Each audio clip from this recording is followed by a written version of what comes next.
Hello, everybody, and welcome on in to the very first our annual GameFest Game Awards. Thank you so much, guys, for being here. There was supposed to be a music playing, but apparently it's not, so that's great. But thank you so much, guys, for coming in and for being here. There you go. Hope you guys are doing well. Hope you guys are having a great weekend. GameFest Game Awards is a place where we celebrate video games for the first time. We have some incredible games that came out here, so here we are going to celebrate the best of video games that came out this year. And also talk about a little bit about the worst video games, which will happen later on for sure.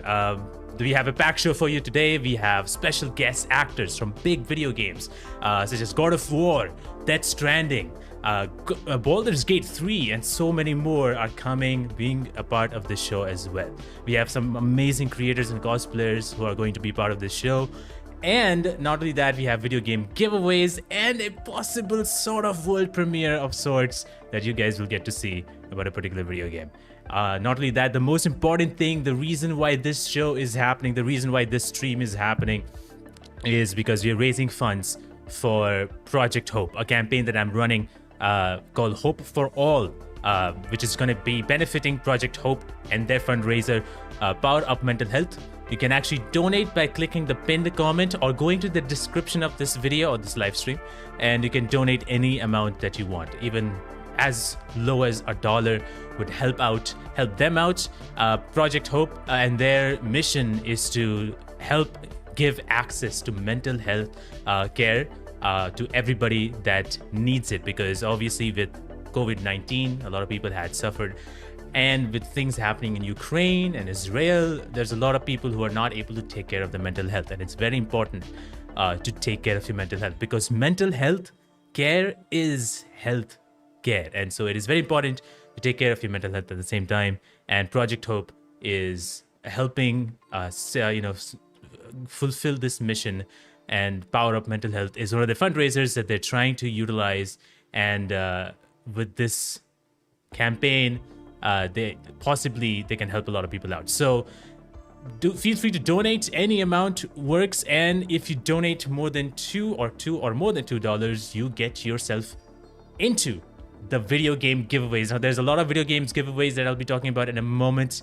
There's actually, I think, over 10 video games to give away in this stream, so you get to win at least one of the 10 games that I'll be giving away in this stream of GameFest Game Awards. Don't worry about it. But in order to enter, you have to donate a minimum of $2. But again, thank you so much, everybody, for coming here. And by the way, for anybody who's watching, I know there's a lot of people watching from India, so anybody who's not able to donate directly from the link, you can go in the description of this live stream. There is a UPI ID of mine. You can pay directly or donate directly there, and I'll be able to pay it to that fundraiser or to that campaign of mine as well, directly. So if you feel like doing so. Well, you have a few donations coming in. That's incredible. I am also sweating at the same time. Woo! But hey, it's good to see you guys here. Thank you so much for being here. I hope you guys are doing well. Sushi coming in with $11. Thank you so much, Surji, for $7. Thank you so much, guys, for donating that much amount of money. I appreciate it. $18. We're already up. So thank you so much, guys, for doing so. Let me read the chat and welcome you guys in as I was saying all of this. Chris, thank you for the look. I appreciate it. Gabber, Surjeev, how's it going? Redacted, hey, how's it going, man? Sushi, Postal-led, I'm sorry if I'm spelling your name wrong. Nivinox, Ryzen, Spurs, Kid Extremum, Kid Extremum, Galactic Emperor Batman. Wow, we have Batman in the stream. Gabriel, Pavan, Ryzen, Ayush, Omkar.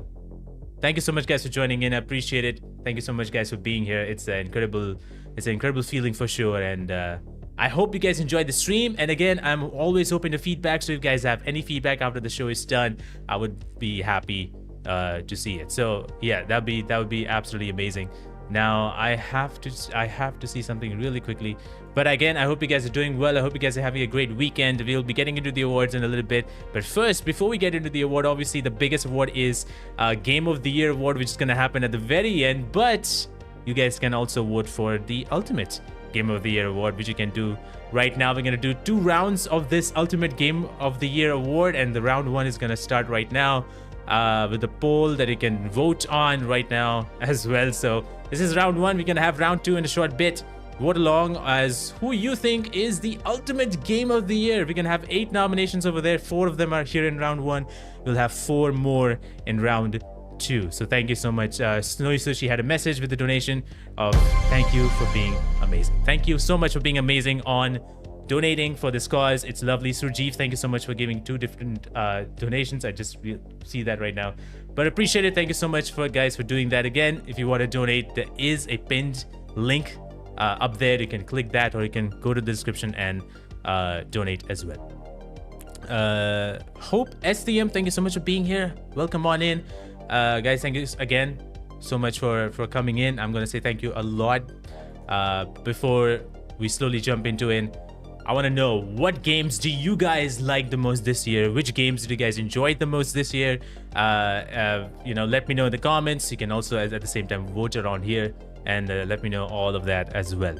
So hope you guys had a great year so far. This year has been incredible for the channel. Before we jump into the awards really quickly, before we jump there, because we will in a bit, I just want to say how this year has been incredible for my channel specifically, and thank you for all the support that you guys delivered, or you guys gave to this channel, for the podcast Behind the Voice, which has got more than 350,000 views overall on YouTube and more than 3,000 plays on Spotify. Thank you to everybody who watched and listened to all of these episodes. There's more definitely coming, absolutely. To be honest, there's one, or there's possibly 2 coming this month. So I'm super excited to show you those episodes as well. And there's more to come next year. And I cannot wait to showcase what's going to happen at that time. But thank you so much for all the support. The channel has reached almost 2 million views overall, which is insane.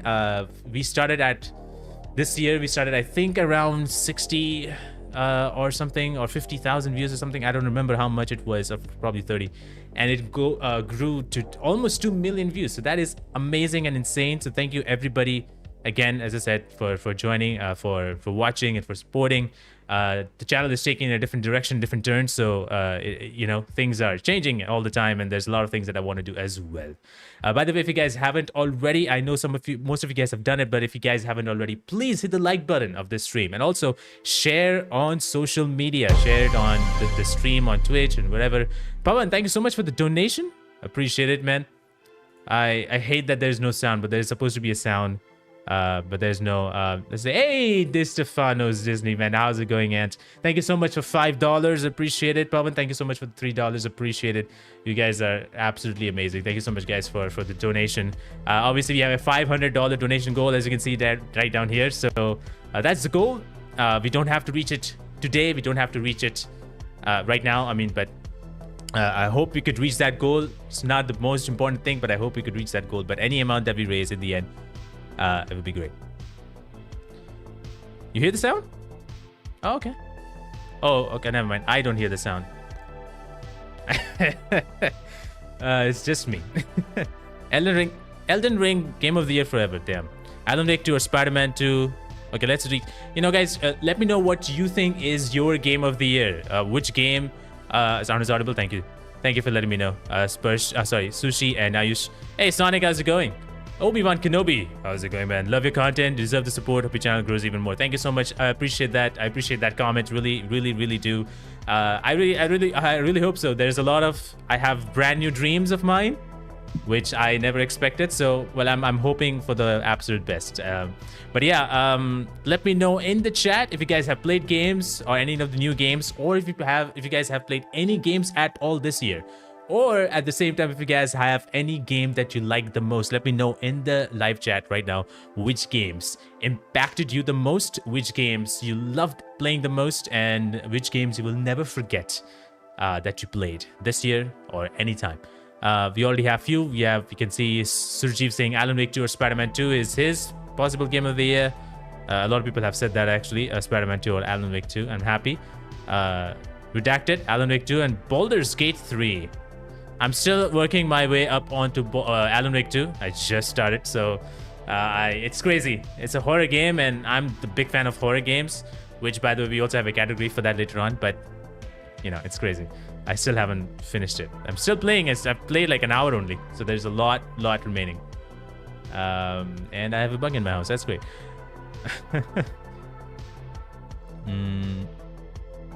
Honestly, Baldur's Gate 3 and Hi-Fi Rush are my pick. That's amazing. Hi-Fi Rush is a underrated game, I would say, for sure. So I'm happy that it is that for you. Hey, thank you so much for the donation. I'm sorry if I might be behind on names. Cheeky Little Pup, thank you so much for the $2. I appreciate it. Again, if you guys don't know already, you guys are eligible for winning a giveaway or winning a video game giveaway if you donate $2 or more. And if you go to Tiltify, the link that is pinned in the comment up above, if you go to the link, if you want to donate any other amount, or if you want to donate even as less as one amount, you can just click on continue to checkout and go to the payment details, and that's where you can change the amount that you want to enter. For anybody who doesn't know already, you can change the amount that you enter. You do not have to do $10 every time. So you can go there and you can change the value. You just have to go to the checkout, and then you will be able to change the value of the amount that you want to donate. Hey, Dave. How's it going, man? Spoiler, not WWE 2K20. Yeah, best sports game. That's what they said, right? The only games I played are Hi-Fi Rush, a little bit of Tears of the Kingdom, and Pikmin 4. I'm really glad that Hi-Fi Rush is the one that you have for me. So happy for you, dude. Deserve it. Thank you so much. I appreciate that, man. I really do for that. Again, we're going to be getting into the awards in a moment. Just going to go to the chat and hang out with you a little bit. Objectively speaking, Baldur Gate for me, Postal, it says... But overall, I've enjoyed my experience with Phantom Liberty the most this year. That's amazing. I'm happy that you enjoyed your time with Phantom Liberty. Phantom Liberty is one of the most craziest games that I've ever seen. So I'm happy that that is the case for you. Really, really happy. And it's a wonderful game. I really love it. It's such an awesome game. And Minji Chang's, who voiced Songbird in Cyberpunk 2077, by the way, who's going to be here and do a small Q&A as well for you guys, so you get to see her a little bit later.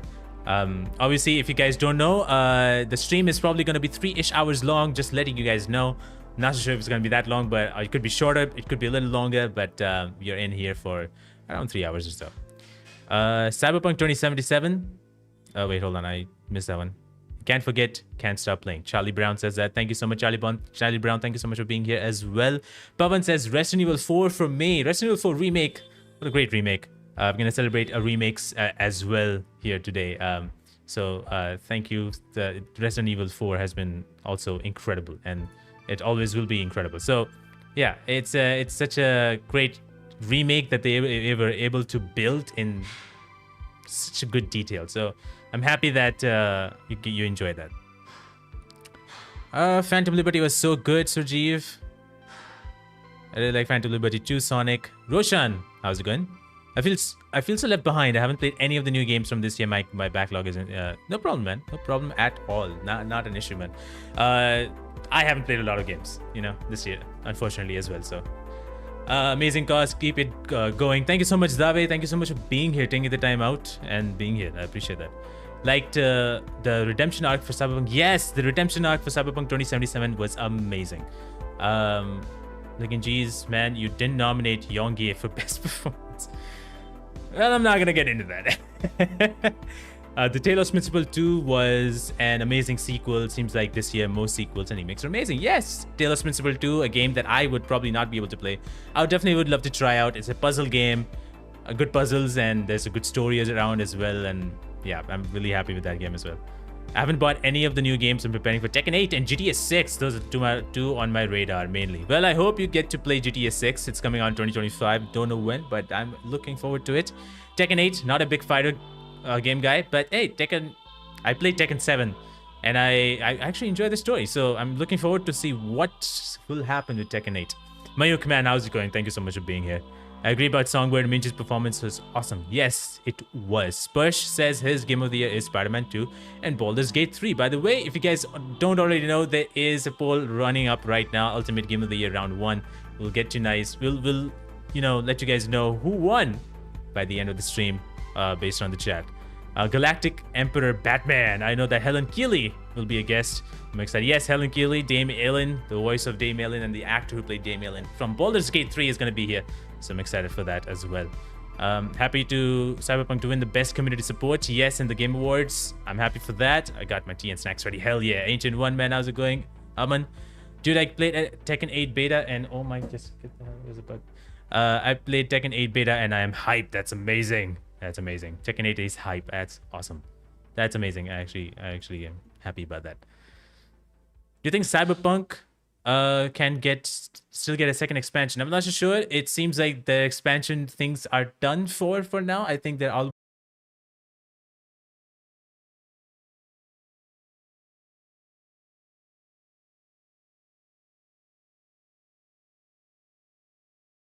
I don't know if you're live again. I hope so. We're live again. I have no idea why that happened. Oops. Sorry for that, guys. I have no idea why this happened. I hope you guys are still here. My PC for some reason shut off. Decided to restart for no reason. That was not supposed to happen, but I don't know why it happened. Apologies for that. I don't know, when the monitor shut off, I was like, what the fuck happened? Oh, well, that's weird. But sorry, so sorry about that. I have no idea why this happened, but I knew something would happen. Goddamn. Sorry for missing the chat. Sorry for all of this. That will not happen. Yeah, the Cyberpunk DLC is probably not gonna happen. Looks like 2.1 was it for Cyberpunk. Yes, Cyberpunk sequel will most likely be next and ongoing focus mostly. Yes, that's true. Have again. Yeah, feed fail. Yeah, I know. Oh, whoa. I can see a lot of green screen effects happening, huh? I didn't see that. Something is missing. Hold on. Where's my Project Hope logo?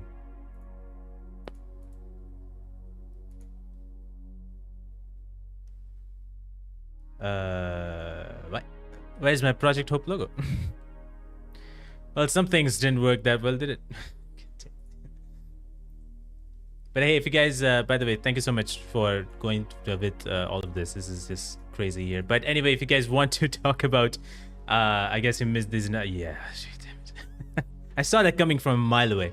But if you guys would want to share this, like as I said before, as I mentioned before, share this stream. Let everybody know about the show, about GameFest Game Awards, where we are raising funds for the charity as well and celebrating games. And so if you guys want to talk about the show as well, you can do that. You can share it around on social media, but make sure to tag. That is not what I wanted, but make sure to tag myself, Game Madness 97, and also type in hashtag GameFest Game Awards, so that everybody gets to know what about the show and everything. So make sure to do that. That would be much better, much appreciated. So make sure you add the tag and add the hashtag as well. So that would be great. All right. Now that brings down G7 days. I know. I know. Yeah, we had so many issues with G7 at that time. It was insane. But yeah, Gifted Faker, how's it going? Thank you so much. Thank you so much for being here. Appreciate you being here. I hope you're doing well. We already had a small fail with my stream. My PC stopped, so I don't know why it stopped. I still don't understand why it stopped. It shouldn't be stopping. Is there? Yep, there is a green screen issue happening right now. Well, some things that you will never miss from OBS. Green screen issues. They're bound to happen all the time. Is something I can do about it? Apologies for the weirdness that's going on right now, but again, I appreciate you being here. It's been amazing as well. That man, you using GeoConnect? No, I'm not using Geo's net. It's not about the internet. My PC shut off. It was not my internet. My PC for some reason just shut off. So the monitor shut off first. Everything was running. The monitor shut off, and then the PC shut off. So I'm assuming it's my UPS not able to give power. or because I have a connector connected and multiple things are connected at the same time. So that's why. Hey, Sandeep, man, welcome on in. It's been a while. Thanks so much for being here. Made me think my internet died thanks to the prank. I know. I did that before April 1st. What can I say? PC no kadi kadi. I know. It's just damn PCs. But anyway, before we go into the awards, I always say just want to let you know once again, there is a poll running right now with the Ultimate Game of the Year award, or not award, Ultimate Game of the Year, and what you think. Round 1, we'll have round 2 pretty soon as well. And at the same time, there is a link attached at a pinned comment. You can go ahead and donate for Project Hope, Power Up Mental Health for Hope for All campaign. So you can definitely check it out. If you want to donate, any amount helps. If you think you cannot donate, if you're from India and you cannot donate using that link, you can always check the link check the description. There's a UPI ID. You can send, you can donate me directly, and I will, give back directly to the campaign as well. We already have, there is one who has sent Spurge. Looks like Spurge has spent via the UPI of 500. So thank you so much for 500 rupees, sending that much. I appreciate that. That's thank you so much for doing that.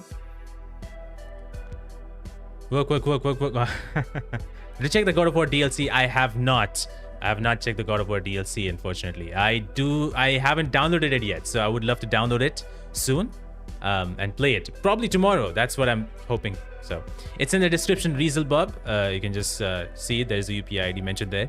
I know a lot of people in India, they are not able to use that Tiltify link. That's okay. It's a UPI ID. I'll directly donate it. If it's okay for you, you can directly donate it to the cause, which you can also find the link to that cause in the pinned comment as well. If you don't mind me asking, where are you from? Obi-Wan Kenobi. I'm from India. That's where I'm from. So yeah, there you go. Thanks for mentioning that, Sandeep. Doing the mod job already. I love it. I'm gonna add someone as mod as well.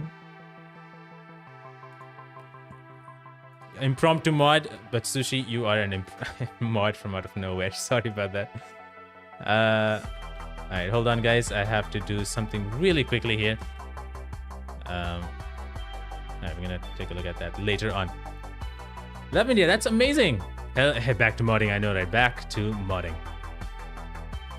That's amazing, man. I'm really glad that you like it. Do UPI donation count for the giveaway? Yes, absolutely. UPI donations still count for the giveaway. Any kind of donations that goes to the charity counts as a giveaway. Super chats, no. Super chat will not count as a giveaway. Not count for the giveaway. Super chat, I would say not use it. Super chat will not be able to count for the charity either, because YouTube takes a cut out of that, and it's hard. YouTube gives us the money month or 2 months later, so it's better that you either use the UPI ID if you're from India, or use that link in the pinned comment. Thanks for the upgrade. Hell yeah, you're upgraded. You are now upgraded. For a budget title, let me consider. No problem at all. If you cannot, that's okay. As I said, if you cannot, that's okay. You can always share this stream. Let everybody know that there is a show going on right now, and it's all about games. All right, so who's ready for the very first game award? Who's ready for the very first GameFest game award? Because we have a special one as well. Let me know are you guys ready for it? A lot of things happening. We have special guests. We got some game showcases, we got creators, we got all of that coming up. So it's my honor to do this stream. It's my honor to do everything. So get yourself comfortable as I figure a lot of things out. So yes, I'm ready. It's great to hear. Ready? Awesome. Game award. It's not the game award. I'm not the Keeley guy. But anyway, we're gonna go along in the very first award of the show, and that is going to be the best audio design. We don't have a presenter for this. There are multiple other presenters, guests coming up as well, but best audio design. It's such an important thing for games anyway. Audio design, as you all know, is very important for video games. It helps set that tone. It helps gives realism to what you're currently doing in a game, and it also, enhances the overall experience between the player who's playing and the game that you're playing. Audio design is very, very important, whether it's like tense situations in some horror game, or immersing yourself or immersing you into various amazing moments with incredible sound effects. And it makes actions look intense and stronger, and it just gives everything that a game needs. Audio design really serves as the invisible storyteller for all video games. So without any further ado, here are the nominees for the best audio design.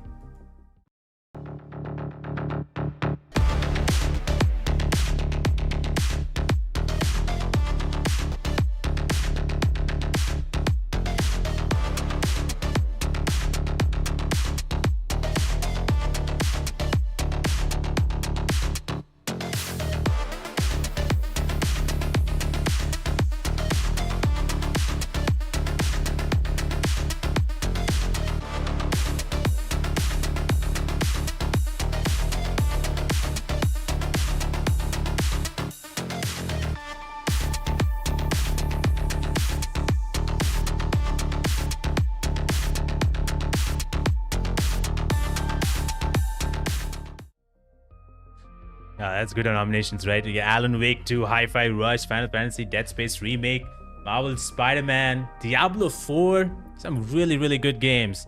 And we have over 300. By the way, I just want to say, first of all, again, before we get to the results, we have 300 plus people voting on the for the GameFest Game Awards. Thank you, everybody, for doing that. Based on 300 votes, it looks like the winner for the best audio design is none other than... well, you guys guessed it. It's none other than Alan Wake 2. Congratulations to Alan Wake 2 for being the best audio design. What a wonderful game. What a wonderful, game that Sam Blake was able to build. That the whole team was able to build. It's such an incredible game. I am still playing it. I'm still trying to get into it. Alan Wake 2 won this award by 26% votes. I think in the second place, it was in the second place for the best audio design was Marvel Spider-Man 2. Marvel Spider-Man 2 was so close on 18.7%, and the third would come up, I think, was 18.4%. That is Final Fantasy 16. So these were like the top three, if you count these top three in the audio design. But Alan Wake 2, with 26% votes, won the game. Obviously, we all know about the music that Alan Wake 2 has, Herald of Darkness, which you can actually listen, Old Gods of Asgard. They are like the alter ego version of Poets of the Fall. What a wonderful song. It's 13 minutes long in like audio version, so it's a long song, and I'm all for it. So yeah, what a beautiful game that is. Saw that coming, I know. Alan Wake 2 hype. I just swapped my phones now, and Paytm and GPay won't let me donate. No problem, not an issue. I'm so sorry about that. I hope you can find a way to do that. I love that musical sequence in the game. Yes, it's on my repeat. It's on my repeat as well. Wow, what a wonderful game. But you know what? Let's go along with the second award, and I assume. Wait, hold on. Something's happening. Sorry, my bad. It was something actually happening in my house. But yes, the second award is going to be for the best visual design. Now, graphics. Man, graphics are everything for the game, right? The visual design, that's the first thing you see when you watch any game. That's the first, impression you get for a game. It establishes a visual atmosphere. It adds the authenticity to like in-game actions, and it makes the characters look good. It elevates the interaction between the player and the game world because of how everything looks and how everything is designed. And it's just not graphics, it's the design, the environment design, the textures, all of it is very important when it comes to video games. We had stunning landscapes. From there to lifelike character animations or details, or just the visual design of the characters, and amazing visual effects overall. All of this adds up in such a nice way that makes the game look, you want to play the game once you see this. And it's of different kinds. Visual designs are of different kinds, and it doesn't have to be realistic. It has to be artistic at times. And this year we had so many incredible artistic games with amazing designs, and it was able to, there were so many amazing games that were able to bring something new when it comes to graphics, when it comes to visual design of all kinds. So visual design itself becomes like a hero that we, always see first. So here are actually the nominees for the best. Oh, thank you so much for the donation. Before we go into that, thank you so much for the donation that came out of nowhere. Thank you so much, Chris, for $22. I appreciate that, man. Thank you so much for the donation. But yes, here are the nominees for the best visual design.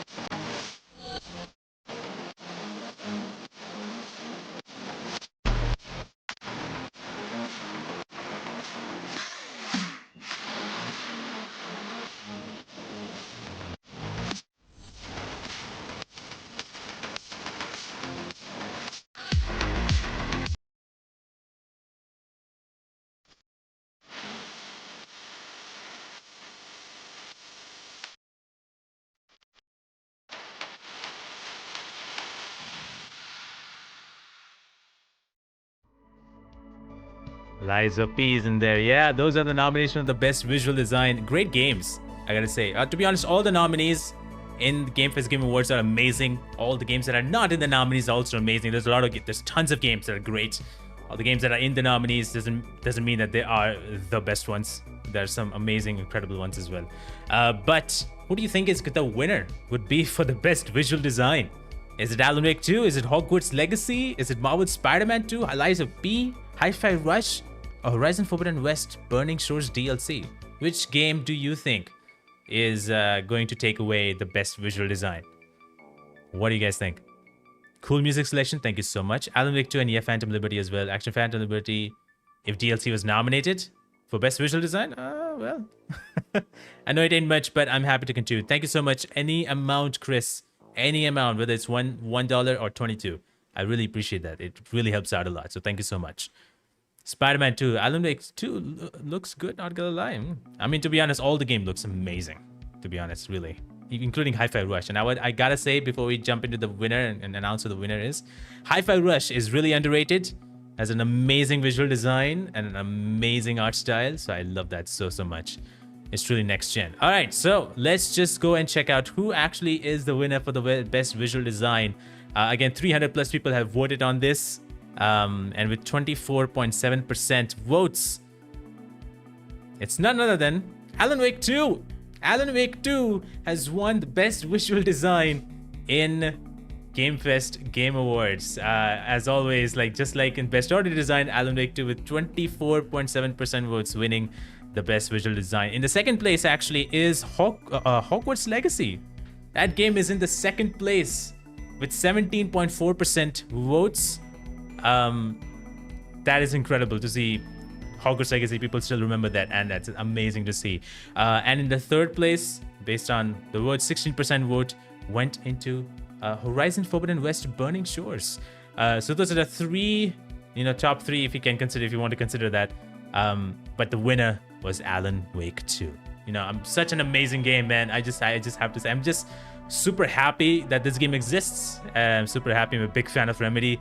One of the people that I would love to talk to in the podcast would be Sam Lake, the director of Alan Wake 2.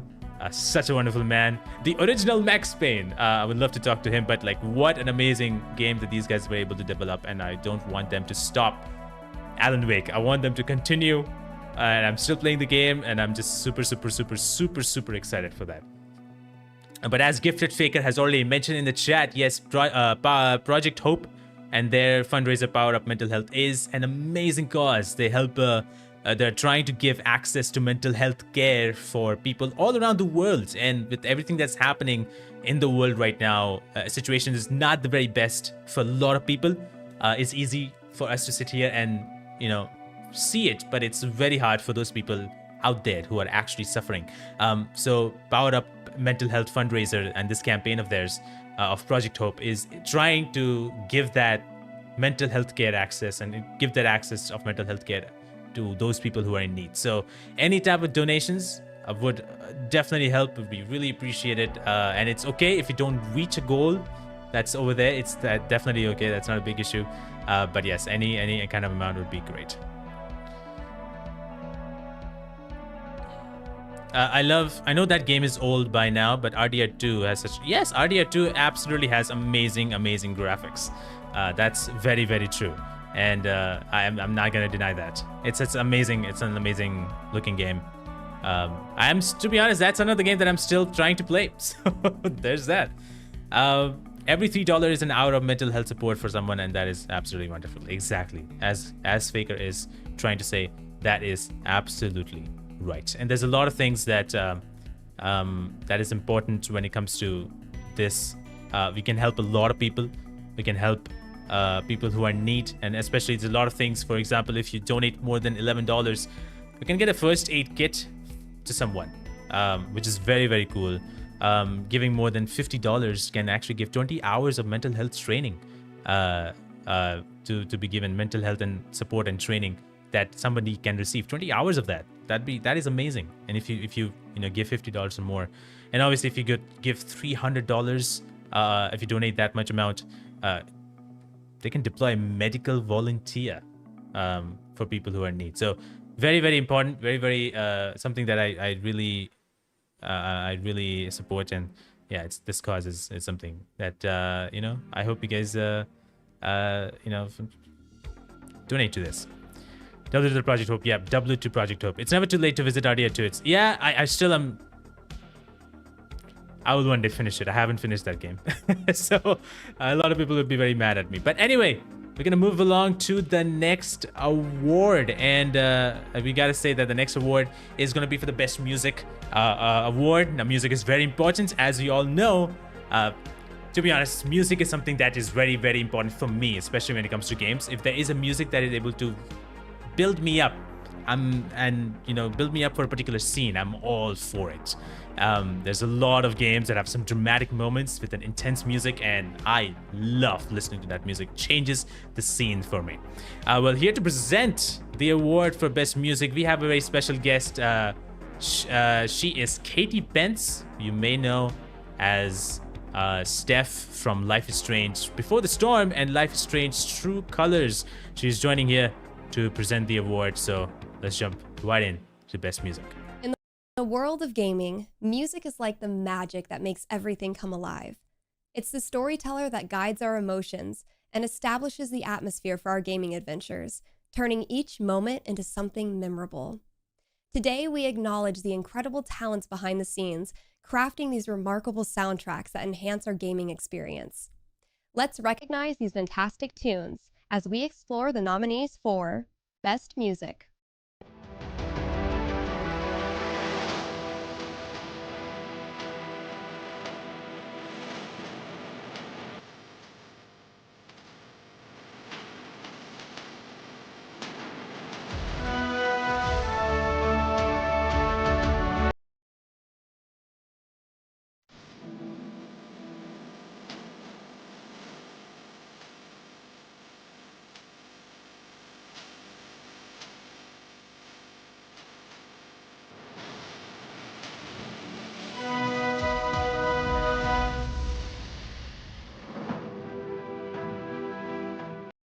And the award for Best Music goes to Baldur's Gate 3.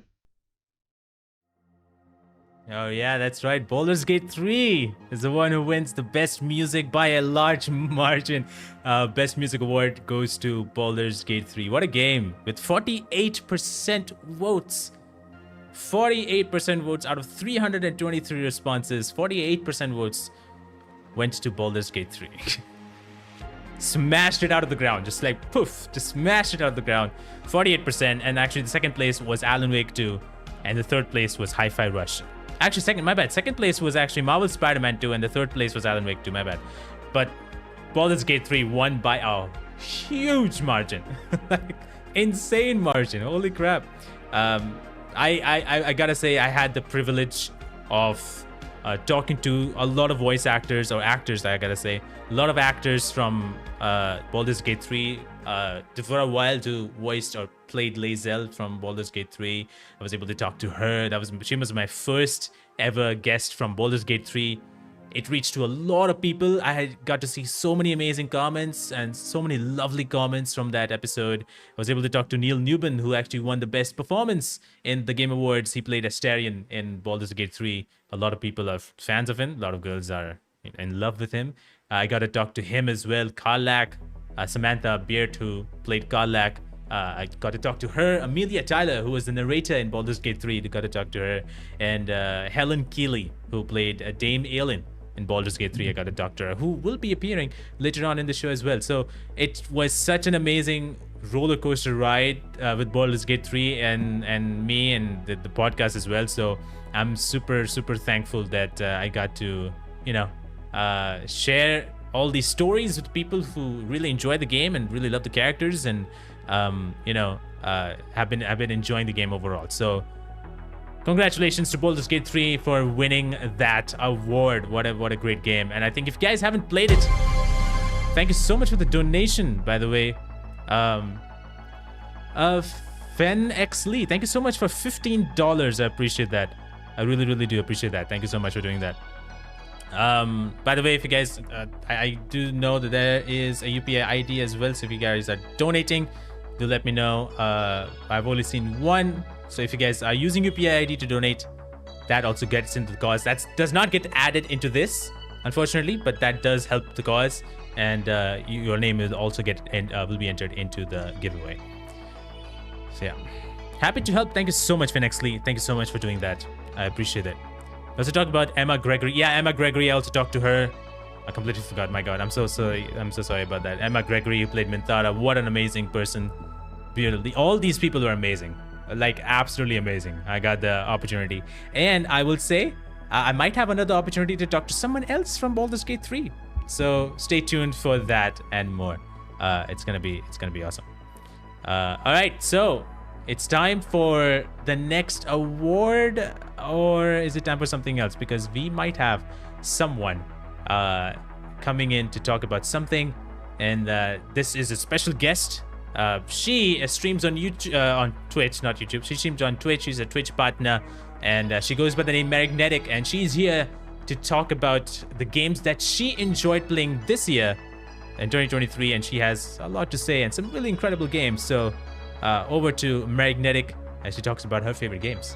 Hi, and thank you so much for having me. I'm Maria, or also known as Magnetic online. I'm a content creator and Twitch streamer, and I have played a lot of games in 2023. 2023 really blessed us. Holy heck. So thinking about my favorite ones is really hard because there's been so many good ones. But I guess I'm gonna start it off with one of my probably all-time favorites, which will have to be The Legend of Zelda Tears of the Kingdom. I was absolutely obsessed with Breath of the Wild when that came out. It was my first Zelda game, so it's got very fond memories of playing through that, even trying to speedrun it. So when Tears of the Kingdom came out, I was over the moon because I cannot believe what they've achieved. They hid a whole hecking third kind of map from us, which was below the surface, which to me was absolutely mind-blowing. There is so much content in this game. What I love the absolute most is just the innovation on gameplay. It is so creative, and to have thought of all of the possible options with physics of the things that people could put together and build in this game. Absolutely unbelievable what they have managed to achieve. I absolutely love it. Anyone can be so creative in this game and solve the puzzles in any way, shape, or form that they seem fitting, and I love that so much about Tears of the Kingdom. So it's definitely one of my favorites. Played a lot of hours before I finished it. The story was great as well. Wonderful game. Cannot recommend it more highly. One of the next games that I absolutely loved, although I have to admit I still need to properly finish it, has been Baldur's Gate 3, which has been actually really surprised me. I have never played D&D, and I never really thought I'd be interested in a game just like it, but I've seen so many clips online and I had to go and check it out for myself.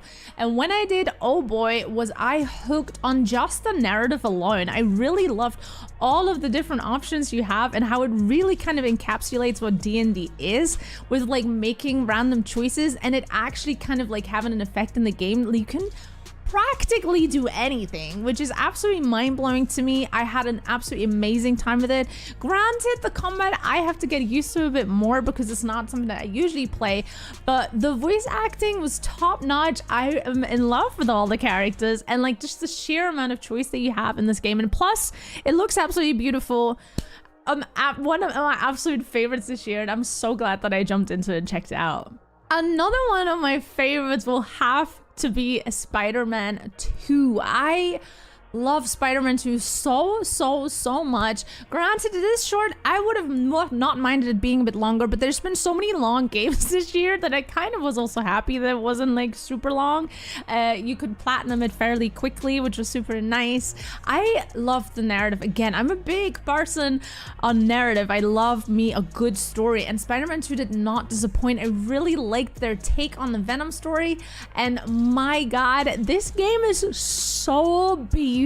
Like, I was actually mind blown just seeing how stunning this game is, and I was not playing it on graphics mode. I was playing it on performance mode, and I was still blown away with how stunning it was. Everything about this, the combat feels so smooth. It was a nice challenge. I had such a great time with Miles and Peter, and I love that we had to play as both of them. Absolutely one of my favorites. I highly recommend you try it if you haven't already. And now there are so many more of my favorite games, but I have to mention at least a couple of indie games that have truly captivated me. One being Dredge. I love Dredge so much. I love the little horror aspect that it has. I love the mystery in it, and I really truly like the gameplay. May it be a little bit simple as in terms of how you fish and stuff, but it's just the mystery of exploring and trying to figure out what's going on that really hooked me. I love that game so much, and plus it is once again so stunning. I also really love the DLC that recently came out. Please go check out Dredge. It's just such a wonderful experience. Another game that like I'm so glad that I spent the time to completing was Cocoon. Oh my god, that game and the puzzles in it were so fun, so creative, and so smart, with a world within a world, taking one world with you and the other. Like, I honestly loved everything about this game. It's really stunning. It's got great music, really interesting boss fights, and I just, like I said, the puzzles really, I was so immersed, and I really enjoyed them. It made me really scratch my head at some of them because I'm like, what am I meant to do? And it was just such a wonderful game. One last game that I really want to mention is Venba, because I absolutely love the way they told the story through cooking. It's just so simple but yet so impactful and so powerful that it broke my heart, but it also warmed my heart. It's a stunning looking game, and I highly recommend you go and check it out. It's not long, but it's so full of heart and soul, and it's just a wonderful game. Please go check it out. These are all of my favorite games since I had to kind of like condense it a little bit down, but there's been so many incredible games. I also love Resident Evil 4, Final Fantasy 16. There's been so many good ones, but these are the ones I would pick if I had to choose some of my favorites for this year. Thank you so much again for having me. Yeah, such incredible games, and you should talk so well about all the incredible games that came out this year. Legend of Zelda Tears in the Kingdom was amazing, and it was so awesome. I don't have a Switch, so I will never be able to play. I mean, there's obviously ways to play it, but I haven't played Legend of Zelda, any game of Legend of Zelda. And Spider-Man 2 is also one of my favorites this year. Probably my favorite Spider-Man game of all time is Spider-Man 2. So there's a lot of cool games, and it's very hard to pick like 5 good games or 3 good games of all time. But yeah, not gonna lie, I like her room setup, very vibey. So is she. Yeah, she's very vibey. It's amazing vibe. She has an amazing wow, thank you so much, Green Screen, for doing this. She has an amazing setup and everything. So it's amazing to see that she really enjoys her games that she plays. So she streams on Twitch. You can go check her out, Magnetic. Thank you so much, Magnetic, for having that interest on being on this show and talking about the games that you enjoyed. You can check it out, Magnetic, at Magnetic in Twitch. You can find her over there, and she loves playing a lot of. She's currently playing Fallout, but she loves Final Fantasy. So also definitely check her out if you have. She is a Twitch partner on Twitch. I gotta go. I got a pair of Valorant games to play. No problem, Gabber. Thank you so much for being here. I appreciate you being here, and thank you so much for the support. I really do. And have fun with the games, man. Looks like the music has gone up a little bit. But anyway, we're gonna move along to the next award, and the next award is actually one of my favorite awards, and it is for the best indie game. And to present this award, we have a special guest. Now, I actually was able to talk to this special guest earlier last year, in somewhere around December, I assume. You know him as Sindri in God of War 2018 and God of War Ragnarok, and he has also played in LA Noire, and some of you guys were talking about God of War Valhalla. I don't know if he is in it, but he is Adam J. Harrington, and he played an amazing role of Sindri in God of War and God of War Ragnarok, especially Ragnarok. And I got the amazing opportunity to talk to him. So here is him presenting the award for Best Indie Game.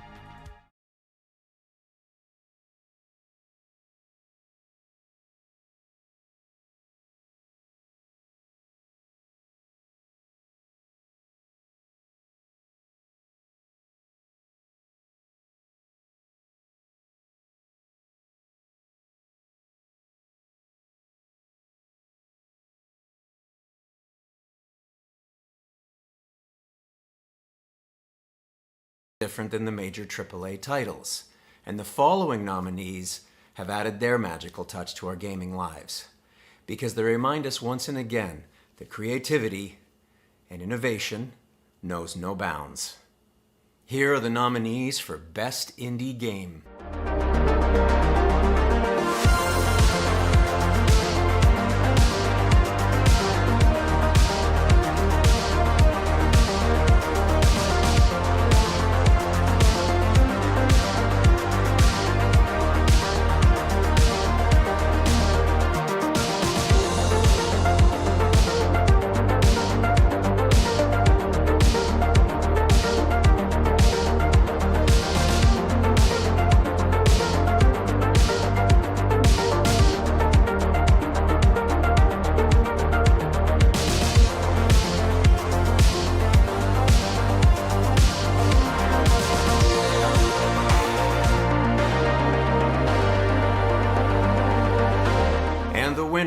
For Best Indie Game goes to Sea of Stars.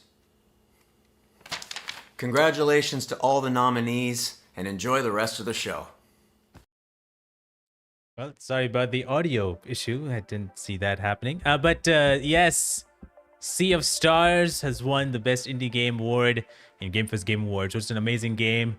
It's just amazing indie games, to be honest. Venba, as Sandeep was mentioning, Venba is an amazing game made from Indian developers. So it was an amazing game. And Sea of Stars won by 34% votes given to Sea of Stars. Obviously, in the second place, we had Dredge, an amazing horror game that I never got a chance to play. But Dredge is that game which got second in terms of voting. 22% of those votes went to Dredge, and 13% of the votes went to Planet of Lana, another game that it looks so good, it looks amazing, and I unfortunately never got the chance to play it. There's a lot of indie games in here. Actually, there's not one game in the best indie game category that I got to play because there's just so many games. So it's incredible to see how these games have, different art styles, different directions, different storytelling, and all that stuff. So it's incredible to see that here. But yes, by the way, thank you, Anonymous, whoever donated $2 for the cause. Thank you so much for doing that. I appreciate it. If you want to have your name into the giveaway, you might have to let me know your name. Otherwise, I will not know who you are if you get to win the giveaway. So there's that. Just want to mention it out there. I'm glad to have accidentally stumbled upon you on Twitter. Amazing work. Thank you so much for saying that, man. I really appreciate that. I really, really do. Again, his voice is so good. Yes, Nivinox's voice is amazing. He's a very, very wise man, and I love him. He's an absolute hero of mine. So I'm really glad that I got the opportunity to talk to him last year about Sindri and how he played the role and the intense scenes that were there as well. Oh, dude, thank you so much for the 1,000 rupees donation, man. Appreciate that on Super Chat. While Super Chat is an issue when it comes to this, it's not directly connected to the charity, but I'll try my best whenever I'll be able to get it from YouTube, because YouTube takes a cut out and all that. So if but yeah, regardless, thank you so much for the super chat. I appreciate it, and I'll definitely add that to the donation whenever I get the chance, or I'll add it from my own. But thank you so much. Thank you so much for the super chat. I really appreciate it. I don't know if I could sign it on your chest, but I would do it, I think. I don't know. But anyway, thank you for everybody who has donated so far. Really thankful for all of that. An amazing $6 to $7 already we have donated. We have crossed $50 threshold. Thank you so much for all of that, and for everybody for being here and for donating.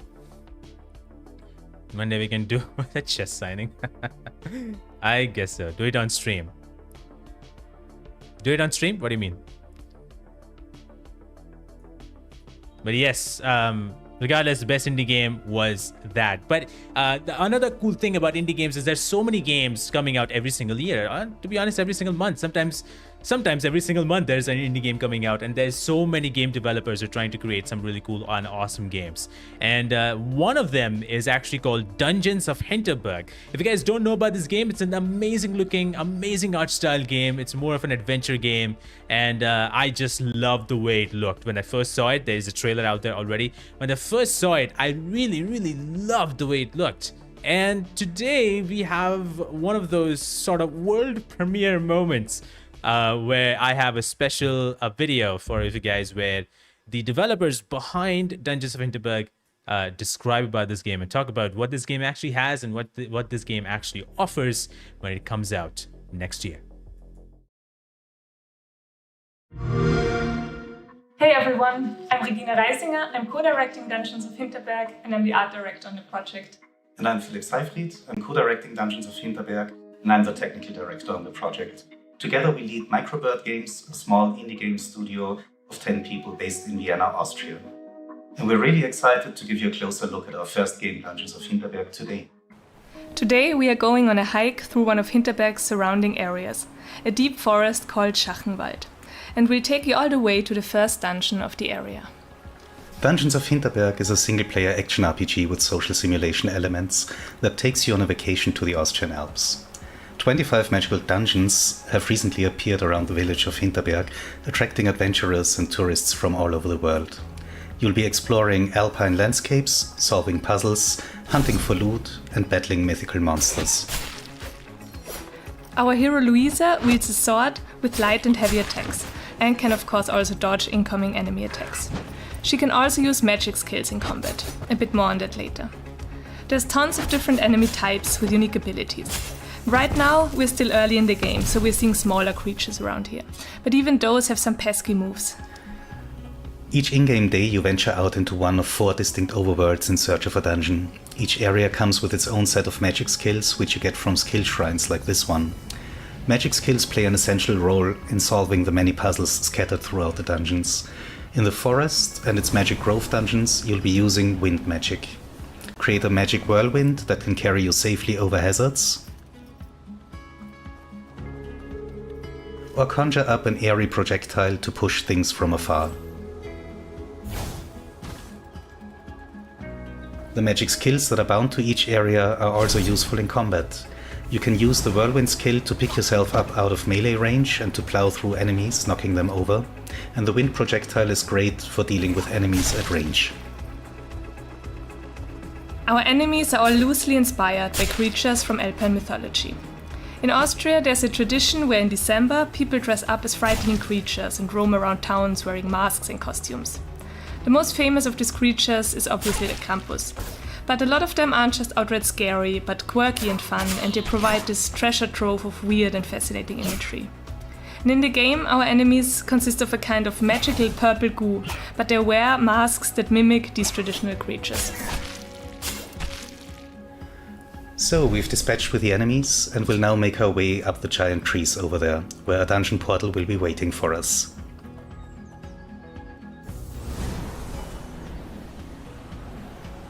We've set up Dungeons of Hinterberg to be a non-linear experience. Each morning you can decide which of the 4 overworlds to travel to. Each overworld has several dungeons, some are quite easy to find, others might be hidden or locked behind a challenge of some kind. There are some points in the game where the next dungeon you go through is fixed to allow us to tell our story, but for most of your vacation you can find different dungeons and complete them in any order. Or just take it easy. Skip the dungeon crawling for a day and instead find a nice picnic bench and let the afternoon pass by while you relax. Each of our 4 overworlds are inspired by real Austrian biomes and landscapes, and all of them have a very distinct and expressive look and feel, both inside and outside of their dungeons. And to achieve this, we use a limited but very distinct color palette for each setting, such as the bright orange and blue tones in Schachenwald, allowing us to really push the mood and atmosphere. So we've had a pleasant hike through the Schachenwald area, climbed all the way up the trees, and we finally found a dungeon portal. Luisa is certainly excited to step inside the portal, and we can't wait to show you more of Dungeons of Hinterberg as well. Thanks so much for watching.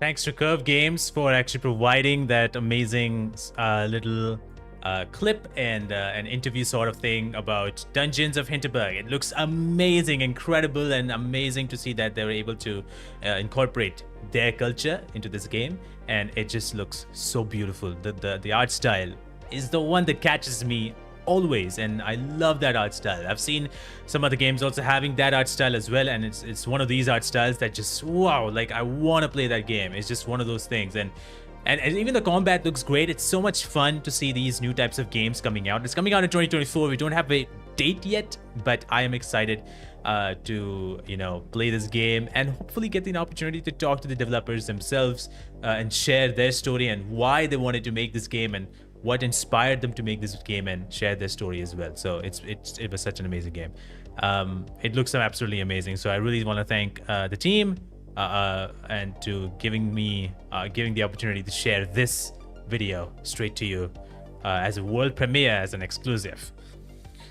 I don't think so it's an Xbox exclusive, but they're definitely partnering with Xbox to have this game around there. So there's that.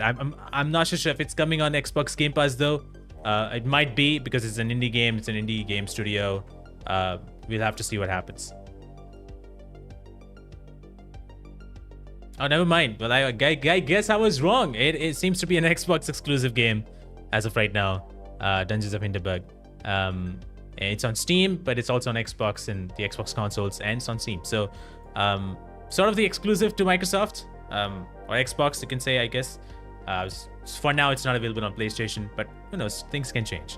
Northern Nerdcast. What is your most played game this year? I'm almost 100 hours into Final Fantasy 16, my personal game of the year. 3rd playthrough, but in Final Fantasy mode. Oh, that's a Final Fantasy mode? I'm assuming that's a hardest mode or something. That's incredible. A question: the game that I played most this year. I don't know. It's very hard to say if there's a game. I have never spent 100 hours in a game this year. It just was not possible. I think the most time I spent playing, I think so, I could be wrong, but the most amount of hours I played was either Resident Evil 4 or Spider-Man 2. It's either one of these games, and I'm gonna take both these names. Spider-Man 2 and Resident Evil 4 are the 2 games that I spent a lot of time into. Those are some really fun games. Resident Evil 4, I made content for it. I wanted to play that game. I was so excited for that game, and I played it, finished it in the weekend. I did it as quickly as possible, installed mods and did all that stuff. So I did a lot of those things in that game. It was very fun. I love Resident Evil. I love that franchise. I'll always love it, regardless of where it goes. Even if the movies come out, I'll still watch it. Regardless of how bad they are. I just love Resident Evil. And Spider-Man 2 was amazing. I just never imagined that Spider-Man 2 will give me this amazing story. Probably the best Harry story we ever got. Probably the best Harry-Peter relationship that we ever see. Till obviously, other than the animated series.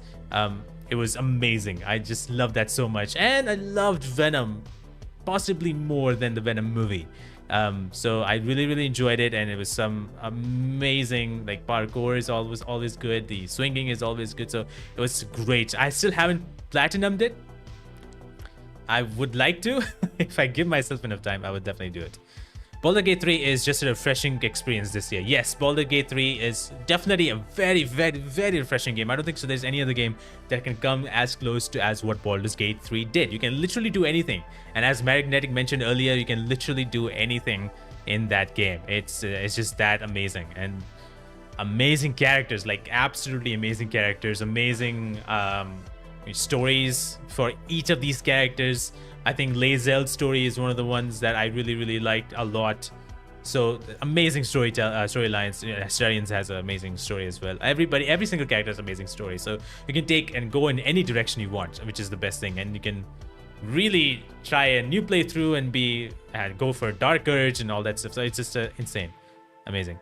Hard is difficult, the only way to get the Ultima weapon. Nice. Final Fantasy is a game that I haven't played except Final Fantasy 15. I would love to play Final Fantasy 7, 16 as well. I would love to play that, and we'll see a little bit more about that Final Fantasy stuff a little bit later as well.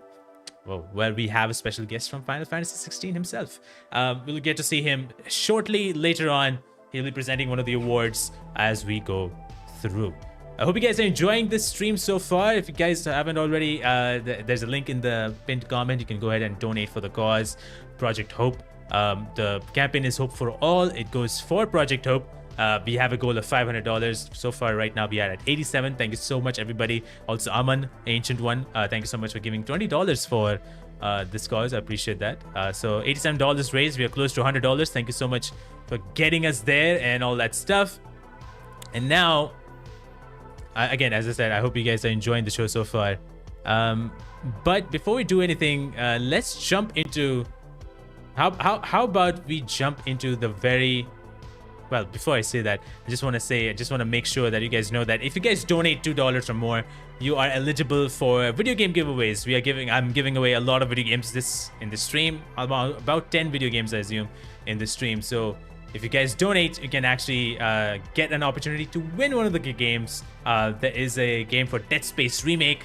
We have 3 copies of Dead Space Remake, 3 copies of Star Wars Jedi Survivor, a copy of Atomic Heart, a copy of My Time at Sandrock, and 2 copies of Baldur's Gate 3. So if you guys want to win any of these copies, make sure to donate, and you can enter your name into one of these giveaways, and enter your name into these giveaways and get an opportunity to win a game copy of either Dead Space Remake, the Star Wars Jedi Survivor, My Time at Sandrock, Atomic Heart, or Baldur's Gate 3. Such amazing games. I really liked all these games. These games are amazing. I think one of the games that kind of went under the radar is Star Wars Jedi Survivor. I really love that game. It's so wonderful. And by the way, if you guys don't know, there's already a poll happening in the chat, which is here, not here, in the chat. You can actually go ahead and vote for what you think is your ultimate game of the year. This is round 1. We're gonna have a round 2 pretty soon. So far, it looks like Alan Wake 2 is winning it with 46 votes. So 43% of you feel like Alan Wake 2. Out of the 4 categories, out of the 4 options, Alan Wake 2 deserves the win. We will get into the second round in just a bit. But I hope you guys are enjoying the show so far. There's so much more to come. More special guests, more creators, video game giveaways as always. And yeah, it's just there's more to come. And I'm really glad that you guys are here. Before we move into furthermore, let's have a sip of water, huh? How about that? How about we hydrate ourselves a little bit? Thank you for all the donations, by the way. Everybody who's donating for the cause, thank you so much.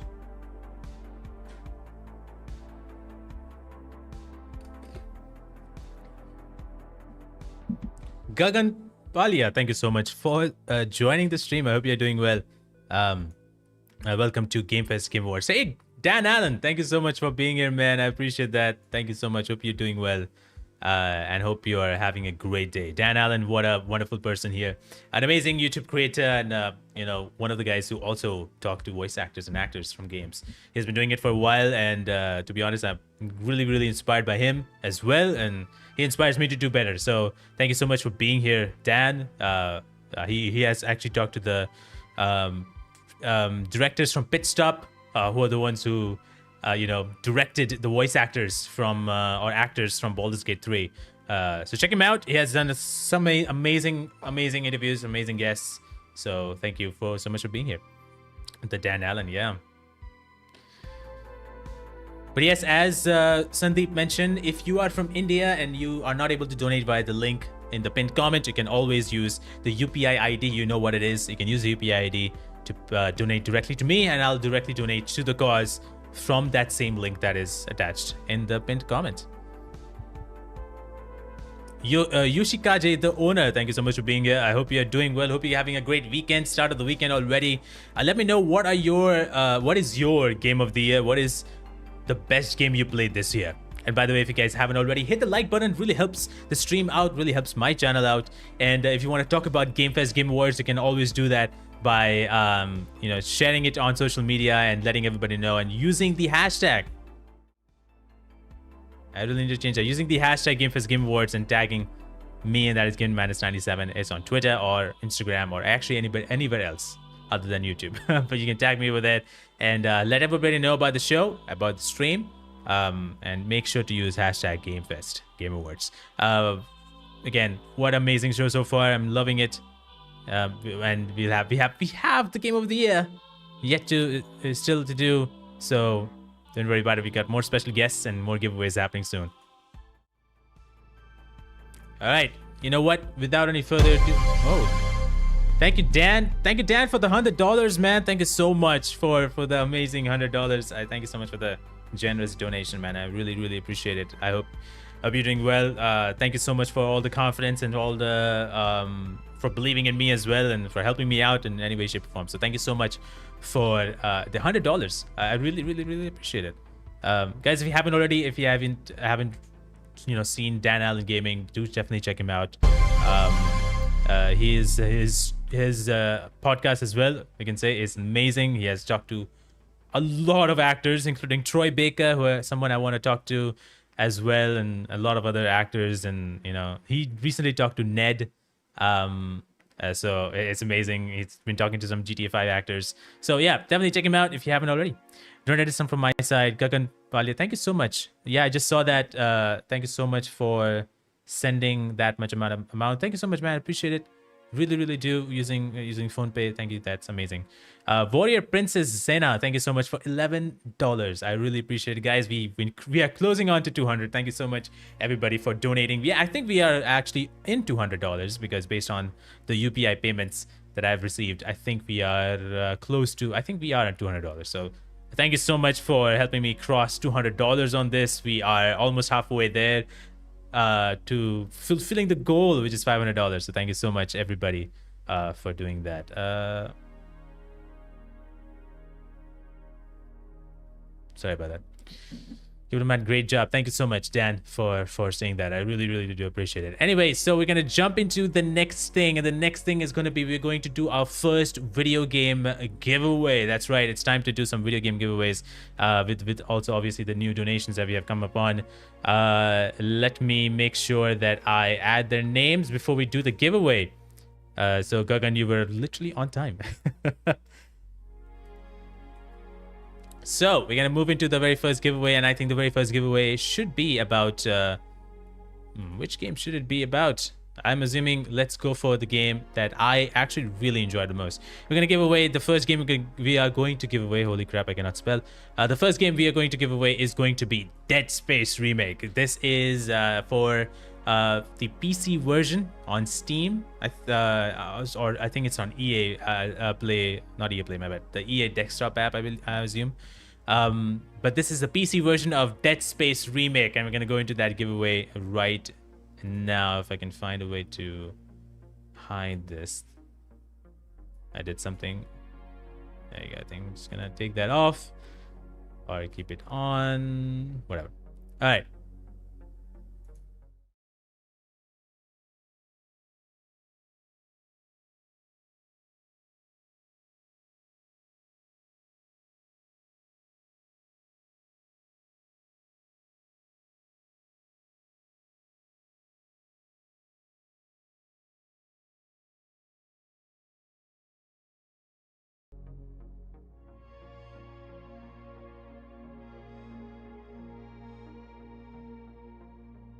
Wow, we have nothing there. Never mind. There you go. Hi there. I am definitely a streamer. That's why I don't stream. But thank you so much, guys, for sticking around with my bad takes. I appreciate you guys not having any issues on that. But yes, the giveaway is ready to be spun upon. We have around, how many entries we have? 1, 2, 3, 4, 5, 6, 7, 8, 9, 10, 11. 11 people in this list. Obviously, you guys, if you guys, one person is going to win. Whoever doesn't win will still be eligible to get a giveaway or to get the game if you haven't already. So let's spin the wheel. Let's do this right now, and let's see who is going to win the giveaway for Dead Space Remake. Let's spin it. Make sure I spin it correctly. And the winner for Dead Space Remake goes to Spursh, it seems like. Oh, it is Spursh. Congratulations, Spursh, for winning Dead Space Remake. Absolutely amazing. What an amazing game this is. Dead Space Remake. One of my favorite games. Dead Space. Wow. I love it. I love Dead Space so much. It is such an amazing game. And Dead Space Remake was wonderful. Like, horror. Absolute great horror. Gore a little bit, but really good horror. And I had the opportunity to talk to the person who voiced Nicole Brennan from Dead Space Remake. She was amazing. She was so happy to go back into Dead Space and play that character again after years of the first game being out. Even though she was not the first in Dead Space 1, she was not playing that character, but in Dead Space Remake she got to play. She was playing Nicole Brennan in the second game, and so she's like absolutely happy that she got to play this character. And so yeah, it was amazing to have her there as well. But congratulations, Spursh, on winning the giveaway for Dead Space Remake. Japower, anonymous, are you the anonymous donor? So again, as I just want to mention once again, if you are the anonymous, if anybody is anonymously donating, I do not know the name, so it's going to be hard for me to give it out to an anonymous name. I know you don't want to, give your name out, and that's okay. But I'll make sure to add that. So you're the anonymous one, Japower. So I'll add your name as well. Don't worry about it. There's more giveaways to give as well. We have 2 more Dead Space Remake keys for PS5 and Xbox. And then we have Star Wars Jedi Survivor. Then we also have Baldur's Gate 3. We have Atomic Heart, My Time at Sandrock. We have all these games coming up for the giveaway. So don't worry about it. There's more coming up. So there's that. All right. I just want to say once again for all the donations that you guys have been giving and all that stuff. So thank you so much for doing all of that. It really means a lot. And I really appreciate it that you guys have been supporting for this cause. But next up is going to be the next award, and that is going to be for the best remake or remaster. Now, we have, it's kind of a tradition now at this point. We have remakes and remasters happening every single year. It's now a tradition that is followed by the gaming industry. It's now the new normal, as you can say, in games. These IPs are so well known and so beloved that they're beloved for a reason. They're loved for a reason, and that's why the remakes are happening. And it's amazing because the games in this category that we'll see in a bit is are from games that have been there for years to come. Like for years, they have been there since early 2000s, and so people already know about these games, and so it gives them the opportunity not only to replay them, but it also gives new players the opportunity to play these old games in new hardware, in new systems, in new graphics, and new settings. And so these remakes allow us, everybody to get a chance to play some amazing gems that were released in 2000s, 2010s, and all that, earlier in the early 2000s, and get to experience this amazing storytelling, improved graphics, and improved characters, improved gameplay. All of it adds into these remakes and remasters. So thanks to these games, we are all able to play these classics again and enjoy them the same way we did when it first came out. So here are the nominees for best remake / remasters.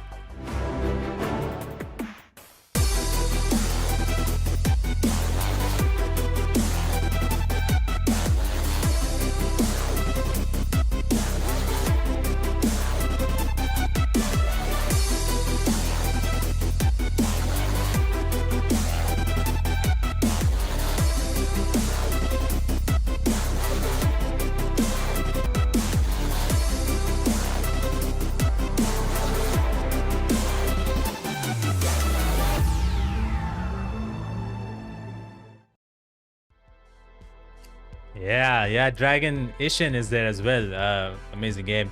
But yeah, some really cool entries into this. We had Resident Evil 4, Dead Space, System Shock, Like a Dragon Edition, and Metroid Prime Remaster. The one remaster actually over here is Metroid Prime. That's the only game that is remastered. Every other game is a remake.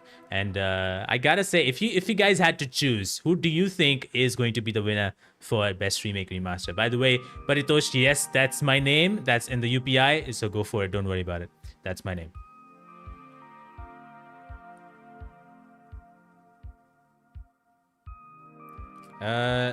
Before we go into that, let me actually take a look at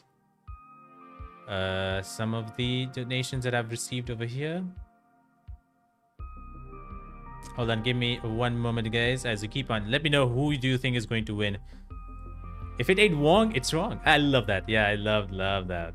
That's the one to say. Yes.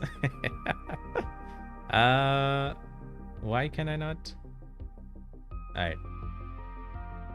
Oh, thank you so much, Gagan, for giving 1,000. That is amazing. Darren with the 5,000. Holy crap. Holy crap.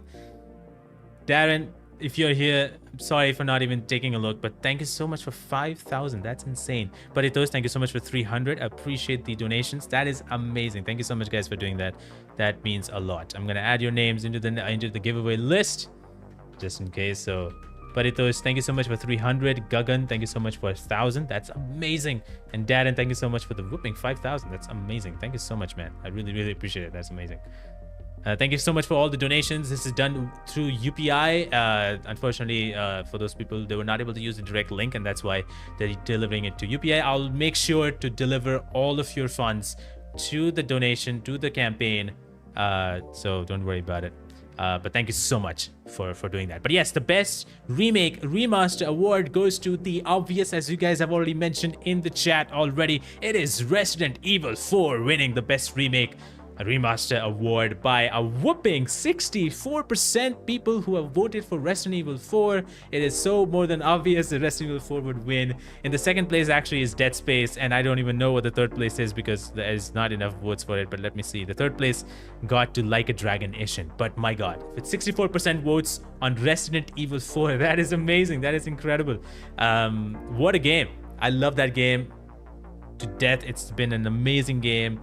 I love that we got to see more of Luis Serra. We got to see a different direction to Ada Wong in the DLC with separate ways. Nick Apostolitis, the one who plays Leon, amazing. Love that he did everything that the original Leon did in the original Resident Evil 4, and I'm so happy that Nick Apostolitis gets to play Leon because he himself is a big fan of Resident Evil since Resident Evil 2, the original, came out, and so it's amazing to see him playing Leon. Especially since he's a big fan of Leon himself. So amazing game. I would love to see more of Resident Evil. Speaking of Resident Evil, I actually got to talk to the voice behind Salazar from Resident Evil 4 remake, Marcio Moreno, in the podcast as well. So if you haven't already, you can check it out on my channel. Amazing dude, buffed and loves to work out, and has been amazing, played an amazing role with Salazar. But yeah, that was the winner of best remake remaster. Which Resident Evil game do you like the most? Do you have a favorite Resident Evil game? Have you played any of the Resident Evil games? Let me know in the chat, because I really enjoyed Resident Evil. It was a very fun game. All right, before we move along to the next award, we actually have a very special guest coming along to talk about their games. Now they're a couple. They go by the channel name XStarWake on Twitch, and they stream in a very interactive way, involving audiences and doing some really fun stuff. But they are here, and they're going to talk about the games that they enjoyed the most this year, and there's some really cool games that they enjoyed. So let's take a look at what XStarWake, the channel, they have to say about the games that they enjoyed. Hi, I'm Mel. And I'm Max from XStarWake. And we offer the most interactive experience on Twitch. You can catch us getting blasted with Orbeez, getting blown by a leaf blower, blinded by a stadium light, or even getting sprayed with silly strings, among other things. and of course, all triggered by the viewers. Our main genre on Twitch is horror, so here are the top 3 games that we played this year. The first one would be Dead by Daylight, with the recent release of Chucky as the killer in the game. Second one would have to go with Texas Chainsaw Massacre. Got released this summer. It was a really good breath of fresh air for any asymmetrical horror games. And last but not least, the game called Lost Alone Ultimate that we got featured in-game with our own pizza box. The game we're the most excited for 2024 is the game called The Casting of Frank Stone. It's a cinematic horror experience from the world of Dead by Daylight. So of course, we're really excited. Thank you so much for having us in this event. Let's keep raising funds and awareness for Project Hope. Really amazing guys. These two are really fun to check out the streams when they stream it. Obviously with time zones it's very hard to stream to watch their streams, but they are really fun couple, and it's really fun to see them stream all these games, have this interactive fun, and play. They love Dead by Daylight a lot, and Dead by Daylight is a game that I haven't played in a while, and it's a really good game. I love that game, but I definitely need to go back and play it once again. But yes, Extra Wake, definitely check them out. They go by the name X Star Wake on Twitch. Pretty fun guys, pretty fun and entertaining stream. All right, again, I hope you guys are having a good day so far. I hope you guys are having a good time watching the stream. Please do let me know what do you think about the show so far. There's obviously more that's coming up in just a few moments. We have Minji Chang, the voice of Songbird from Cyberpunk 2077, doing a small Q&A a little bit later. We obviously have David Menkin from Final Fantasy 16 as a special guest. We have John McLaren from who played Star-Lord in Marvel's Guardians of the Galaxy. And we also have Tommie Earl Jenkins, who played Die Hartman in Death Stranding. All of those guys are coming up in a little bit. Obviously, more video game giveaways and all that stuff happening as well. Sutta Chai, welcome on in, man. Welcome on in. Hope you are doing well. Yes, Somi, she's here. She's going to do a small little Q&A. And a really fun one. I think you guys will have a really good time listening to what she has to say. She answers some of your questions. And really, it was really fun to have her be here. So yeah, thank you so much. But yeah, thank you so much for being here. Ryzen, how's it going, man? What did I miss? Well, you missed till the awards for till best remake remaster, so not much. There's still a lot more to come. But I hope you guys are having a good time. Hope you guys are doing well. Obviously there's a lot of games that came out this year, which it's been so hard to play any of these games, I finished Marvel Spider-Man, I finished Star Wars Jedi Survivor, Resident Evil 4, and I don't remember if I finished any other game. I really don't. It's very hard for me to remember. Atomic Heart probably is one of those games as well. But apart from that, I don't know if I ever touched any indie game. So it's very hard because this year was insane. I'm still trying to play Alan Wake 2. I want to play Final Fantasy 16. And I want to play God of War's DLC that came out a couple days ago, or 4 days ago. There's a lot of games, man. This year had way too many, and the backlog for me is insanely high. So I don't know if I'll be able to get to it, but I hope so, and I hope so. I finally finish those games. But anyway, we're going to move along to the next award. The next award is going to be for the best ongoing game. Now, these games are those games that have been going on for years, and I mean for a long time, and they're able to do it. They're able to keep on bringing new content, new ideas, and new reasons for people to come back and play these games. There's always something new on the table, and sometimes these new content, these new ideas, all these stuff comes every single month, and it's incredible to see how they're able to build this up. And with the community support and the support that they are able to provide to the players, and the players, that relationship between the players and the developers and the community overall has been incredible. And these games in the nomination list are just some of the incredible games that have been going on for years and for even longer than I think a decade. So it looks like these games will be continuing even further after, for probably a decade even more, because these games are just one of those games that keeps on going, and as long as they have content and as long as they have good stuff coming around, people keep on enjoying them. So here are the nominees for the best ongoing game of 2023.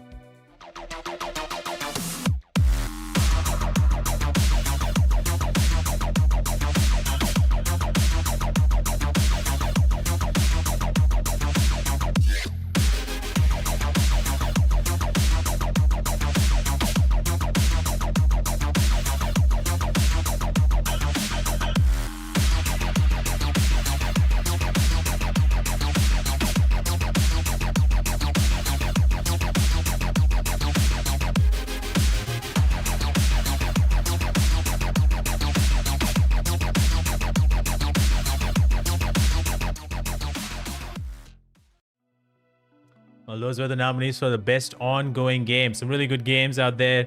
No Man's Sky. We had Call of Duty, Valorant. That's a game that's been everybody talks about here. Genshin Impact, Fortnite, and Final Fantasy 14. Some really cool games. Final Fantasy 14 has been going on for so long. Fortnite is a game that has been really surprising me with the recent Fortnite Lego, which is so fun to play. Actually, it's a very fun game. You guys should check it out. It's like Minecraft, but with great visuals, and it's like Minecraft. Did I say that? Amazing Fortnite has been doing. Genshin Impact is also soaring and getting to new heights, and it's incredible games. It's incredible to see how games like No Man's Sky, Fortnite, Genshin Impact have been creating this impact, so to speak, in games and bringing people in. Especially Fortnite has been able to host events, concerts. Like, that game is not even a game at this point. But who do you think is going to be the winner? Sujeev says is No Man's Sky, Fortnite for Pavan, Waifu Impact for Ryzen, that's Genshin Impact. I tried so hard to like Atomic Heart. Atomic Heart is a interesting game. It was fun.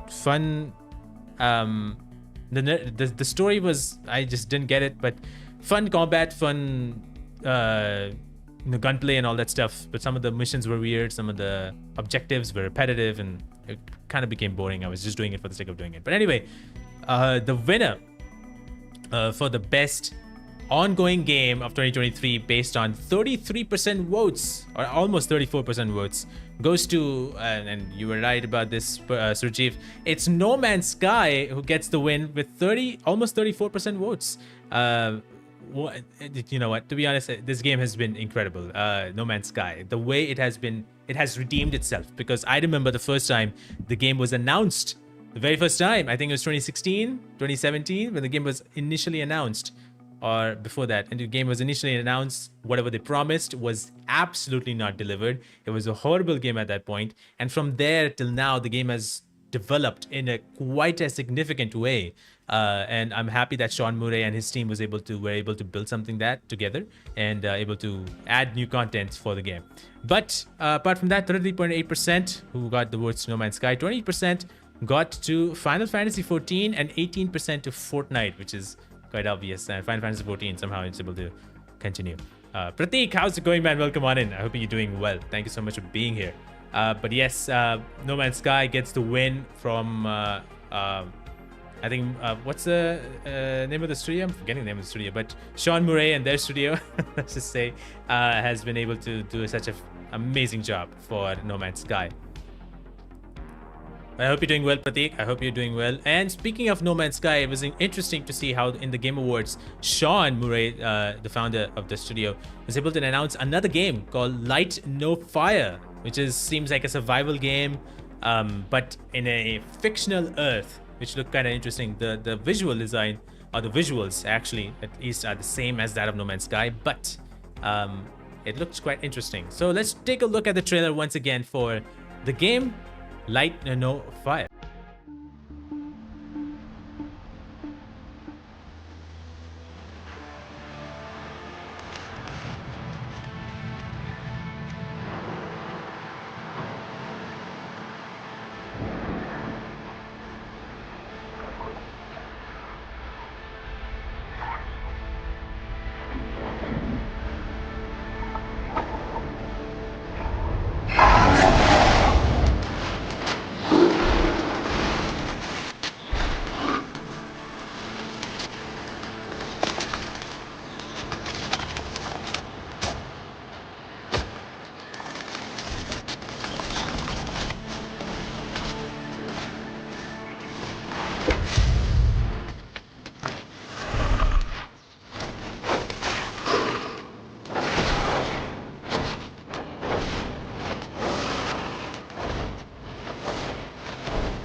That, ladies and gentlemen, was Light No Fire, a new survival game from the same studios who made No Man's Sky.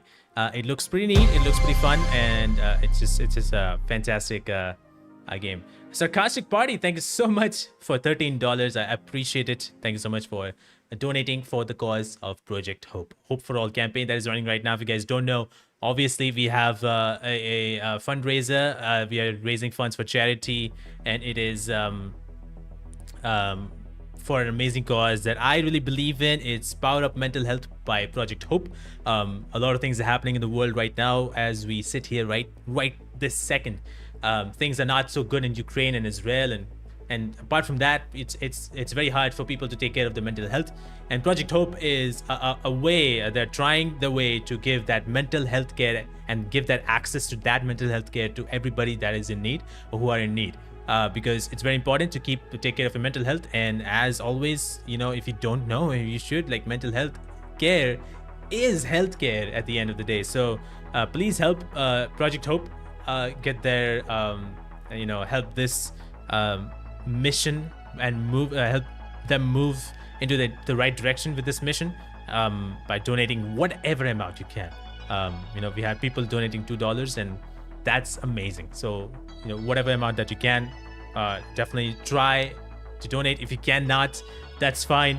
Please do help me and share the stream around and let people know about a cause like Project Hope, who is helping giving people access to mental health care that they definitely most deserve. So thank you so much, Sarcastic Party, and everybody else who have been donating. We have reached around $211. We have actually reached more than $211. If I really quickly calculate, I will be able to tell you guys how much we have raised so far. Thank you so much for telling me the BGM is excellent, Pavan. Thank you so much. I appreciate that. The BGM for even Light No Fire is amazing, and it's been really crazy. So let me take a look at how much we have actually collected. So again, I hope you guys are enjoying the show so far. If you do not, let me know as well. I don't mind handling criticism at the same time, so let me know what you guys think about it. Okay. So it looks like we are at almost $300. We have raised almost $300. So thank you so much, everybody, for donating. $85 have been received to me by UPI. So appreciate it. Thank you so much, everybody who has been donating, and those who are also sharing it on social media and wherever that you can. Thank you so much for doing that. Please, if you don't mind, it would be great if you guys could add share it around and add the hashtag GameFest Game Awards and tag me as well. It'd be really awesome to see if you guys to see you guys have been sharing the stream as well. So definitely do that if you can, if you haven't already. That'd be great. And by the way, if you haven't already, hit that like button. Really helps the channel and the stream out as well, so that more people get to know who's watching, and more people get to know about this cause and about the GameFest Game Awards that definitely is happening every year. Don't worry about it. But again, we have more to cover. Obviously, as the more you donate, the people who are donating, they are also entering their name into the giveaway. That is a video game giveaway. There's lots of giveaways happening later on, and lots of other games. There's a lot of games, to be honest. Dead Space remake, Star Wars Jedi Survivor, Atomic Heart, My Time at Sandrock, and Baldur's Gate 3, all up for grabs for you guys to win. So donate any amount that you can. If you donate $2, starting from $2, if you donate from there, you get your name added into the list or the bucket of giveaways, which I'll keep on adding. But yeah, overall, some really good games that we get to see, and there's a lot of games coming up next year as well. So it's going to be incredible. But speaking of games, while there are games that are coming out next year, there's some games that are actually getting cancelled. We got a news, and let me talk about this very interesting news as we come up with a small segment called News Roundup. We got news that Last of Us and their multiplayer was cancelled by Naughty Dog. They decided to not go with it. Last of Us multiplayer was officially cancelled by Naughty Dog as of yesterday. They tweeted it out. They posted a blog post saying that they will not be able to work on this, even though a new concept art for the game came out earlier this year. Now they're no longer going to be working on it. In their official statement, they have mentioned that they have multiple new games in the lineup. They're working on multiple new games at this point, and they will be rather focusing on the single player aspect of the game than focusing on the multiplayer aspect. And so the multiplayer has been cancelled. A lot of developers who were working on the game shared their grief, as you can say. They started tweeting out devastated by hearing this news. So I don't know what's happening. A lot of people are unhappy with the fact that, you know, Last of Us is not happening. So multiplayer is not happening. So there's sometimes things just happen. Minji Chang, thank you so much for being here. Thank you so much for being here. Thank you so much. I appreciate it. I really, really do. Minji Chang, ladies and gentlemen, she is the voice of Songbird from Cyberpunk 2077 Phantom Liberty. I had the absolute honor to talk to her earlier last month, to talk to her and share the story, and it was so cool to have that, you know, to have her and share her story. And I connected with the character immediately, and I've told her as well that Somi, or Songbird, that character had the most impact on me, and it is just amazing how Minji was able to perform it in such a way. So thank you, Minji, for that, and thank you for all the work. And you will get to hear from her actually doing a small Q&A, and we have more awards to give away. So I'm just happy that Minji Chang is here. Thank you so much. Somi, that's right. It's incredible. Now, we still have a lot more awards. Later on, we have the Best Actor in Supporting Role award to give away, then the Best Actor in a Leading Role, and the Game of the Year. That's all that's happening. And by the way, if you guys don't know, there's a vote poll as well happening with the Ultimate Game of the Year on round 1. So far, I can see that Alan Wake 2 is getting the win. I'll be ending this poll in a moment, so vote along if you haven't already. And also, just letting you guys know that we are also raising funds for Project Hope. You can check the link in the pinned comment, or check the link in the description, and you can take yourself to the donation page. You can donate whatever amount you feel like donating for this cause. It really helps the cause out the most. And yeah, that's it's really important cause, and I'm happy that Project Hope is doing this. So, and it's something that is very, very, very near and dear to me. But yeah, we're gonna move along to the next award, and the next award is going to be for the Best Action Adventure Game. Now, it's action adventure, definitely one of my favorite game genres. If you consider it as a genre, one of my favorite games genre, and I am happy to have played actually all of those games from Best Action Adventure. Some really cool games, and I'm not going to be the one talking about it. We have a special guest. You may know him as Barnabas Tamer in Final Fantasy 16, or Breach from Valorant, or Luke Skywalker in Lego Star Wars the Skywalker Saga, and many more incredible games that he got to be a part of. His name is David Menkin, and he'll be presenting the award for Best Action Adventure. Action and gripping narratives, offering players an immersive experience filled with heart-pounding excitement and captivating storytelling. Today, we acknowledge and celebrate these outstanding games, recognizing their exceptional contributions to the exhilarating world of action and adventure. Here are the nominees for Best Action Adventure Game.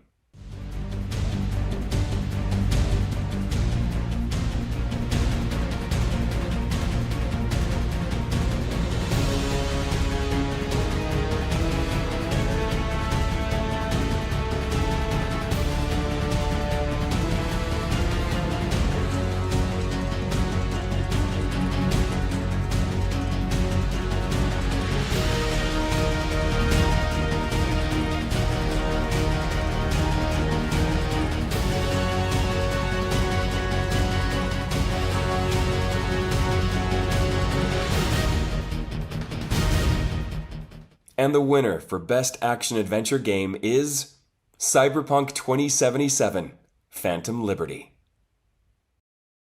Yeah, that's right. Phantom Liberty gets the win. And what an amazing win for Phantom Liberty. What a game. What a wonderful game Phantom Liberty is, and I really enjoyed that game so much. It's such a fun game, and I'm happy for Cyberpunk. I'm happy for CD Projekt Red. Congratulations to that team. They have done such an incredible job on have a redemption arc like that. We're able to build the game back up and build that momentum back up from the failures back in 2020. Fantastic DLC and a fantastic game. Heartbreaking storyline. And I gotta say, with 353 votes, over 60% people chose Cyberpunk 2077. So really, really incredibly happy to see that a lot of people really enjoyed Cyberpunk 2077 as much as I did. And the second place with over 12% vote was Resident Evil 4 Remake. And I think the third place was Marvel's Spider-Man 2 with 9% votes. But a whooping 60% vote for Resident Evil 4 Remake. For Cyberpunk 2077, my bad. For Cyberpunk 2077 Phantom Liberty. I see Resident Evil and I gotta say its name. But for Cyberpunk Phantom Liberty 2077, I cannot speak. Cyberpunk 2077 Phantom Liberty, 60% vote.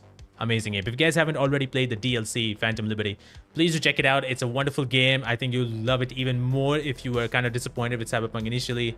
You will love it a hell lot more. So definitely do that. And definitely check it out. Hells yeah. Hey, how's it going, Dexter Diesel? Thank you so much for being here. I appreciate it. I really, really do.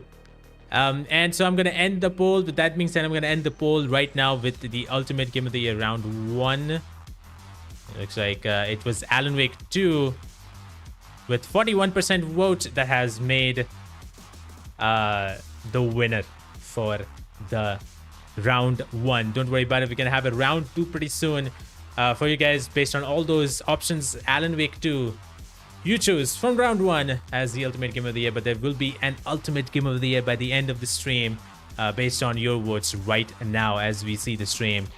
Because oh my god, some really amazing game. It was very hard to just keep it to 6 categories, and there's so many other games that are coming out as well. But yeah, okay. Phantom Liberty is a masterpiece. I wish it was a bit longer though. You really, yeah, I wish as well. Hair makeup karwa leta hai. makeup, no makeup, no makeup required. I'm sorry. Yeah, man, it's so amazing to see Minji Chang in the stream, in the chat right here. So thank you so much for being here. I appreciate it. And it's just been an amazing game and amazing character, amazing all of it. The storyline and everything was so cool and so cool to have it. And with that being said, and speaking of Minji Chang, since she's here as well, and speaking of her, she had an amazing opportunity, and thanks so much to her for giving me the opportunity and to have her answer some of your fan questions that you had for the character Songbird and you've had for Minji Chang herself. So here is a small Q&A that Minji Chang answers all your questions, whether it's Cyberpunk related or related to her life, and you get to check it out right now. So presenting the voice behind Songbird from Cyberpunk 2077 Phantom Liberty, here is Minji Chang. Hey everyone, I'm Minji Chang. I'm the voice of Songbird in Cyberpunk 2077 Phantom Liberty, and I'm here to answer your fan Q&A. In your opinion, what do you think was Somi's biggest regret in Phantom Liberty?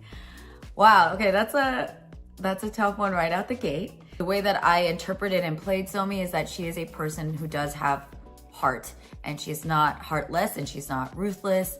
She's desperate. She is rash in certain ways. She has a temper, and she's like always trying to just like survive and get ahead, and in doing so makes a lot of mistakes. I think she's full of regrets and questions and doubts, and then especially when it comes to be definitely lying to her, I don't think she feels good about that.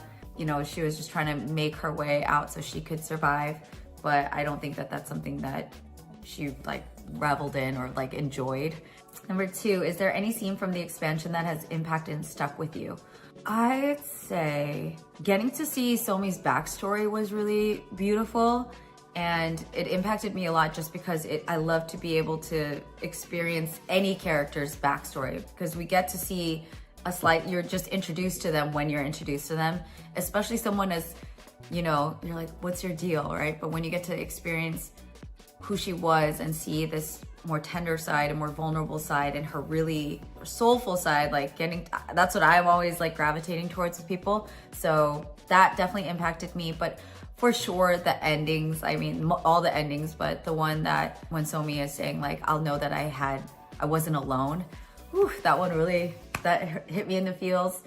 And for sure when the ending, when V decides to end it, you know, end her life and answer that request, that one like messed me up. Number 3, will we see more of you as Songbird? I hope so. I really hope you'll see more of me as Songbird. I would love to return. I don't know what CDPR, I cannot confirm anything. I don't know anything about CDPR's plans for the future of Phantom Liberty, so who knows? But yeah, if possible, would love to come back. Number 4, which ending does Minji like? Okay, I can't say that I like it the most because I personally love endings that end with hope, and I love a happy ending. I appreciate films and shows and whatever that do have like tragic endings because they're very profound and leave a huge impact. However, that being said, the ending that I guess I could say I liked the most was the one where V ends like Songbird's life. I can't say I liked it because it devastated me, but there was something like, it just goes to show like how well CDPR made this game. It just left me with so many different conflicting but profound feelings of heartbreak and also like relief for her and feeling like, okay, maybe now she has freedom from everybody. Like nobody can try to get or take anything from her. I think it stuck with me the most. It impacted me. And I can say that like from a creative side, I guess I liked that ending the most. It's the one that I just can't get out of my head. So 5, did you play Phantom Liberty yourself? No, I did not play Phantom Liberty. As fate would have it, I got really, really sick with COVID for the first time the week that the expansion came out. I had hoped that I could like go out and get a console and like, or get a computer and like do the whole thing. I wanted to experience it. But to be fair, I'm not a gamer. And so I was really, really scared to do that because I would be a horrible player. Like it'd be probably just me fumbling around most of the time. No, I didn't play it, but instead because I was sick and basically a zombie for like over 2 weeks, I watched a lot of people play it and I watched it on Twitch. I watched stuff on YouTube and it was really, really cool to see that. Number 6, do you prefer dogs or cats? I have grown up since I was a wee little girl as a huge dog lover. I've always been a dog person. Cats have frightened me. I'm also allergic to cats, but the older I get, the more I like cats. Like I've met some really cool cats and they're so unpredictable, so I feel a little jumpy around them, but I've met such sweet, wonderful, affectionate, funny, like hilarious cats. So I'm becoming more of a fan, and as long as I have, you know, an allergy medication, I'm good. Growing fan of cats now, but always a dog lover. Who doesn't love dogs? Oh, it's just the cutest. How's your experience with fans? Are you surprised by anything?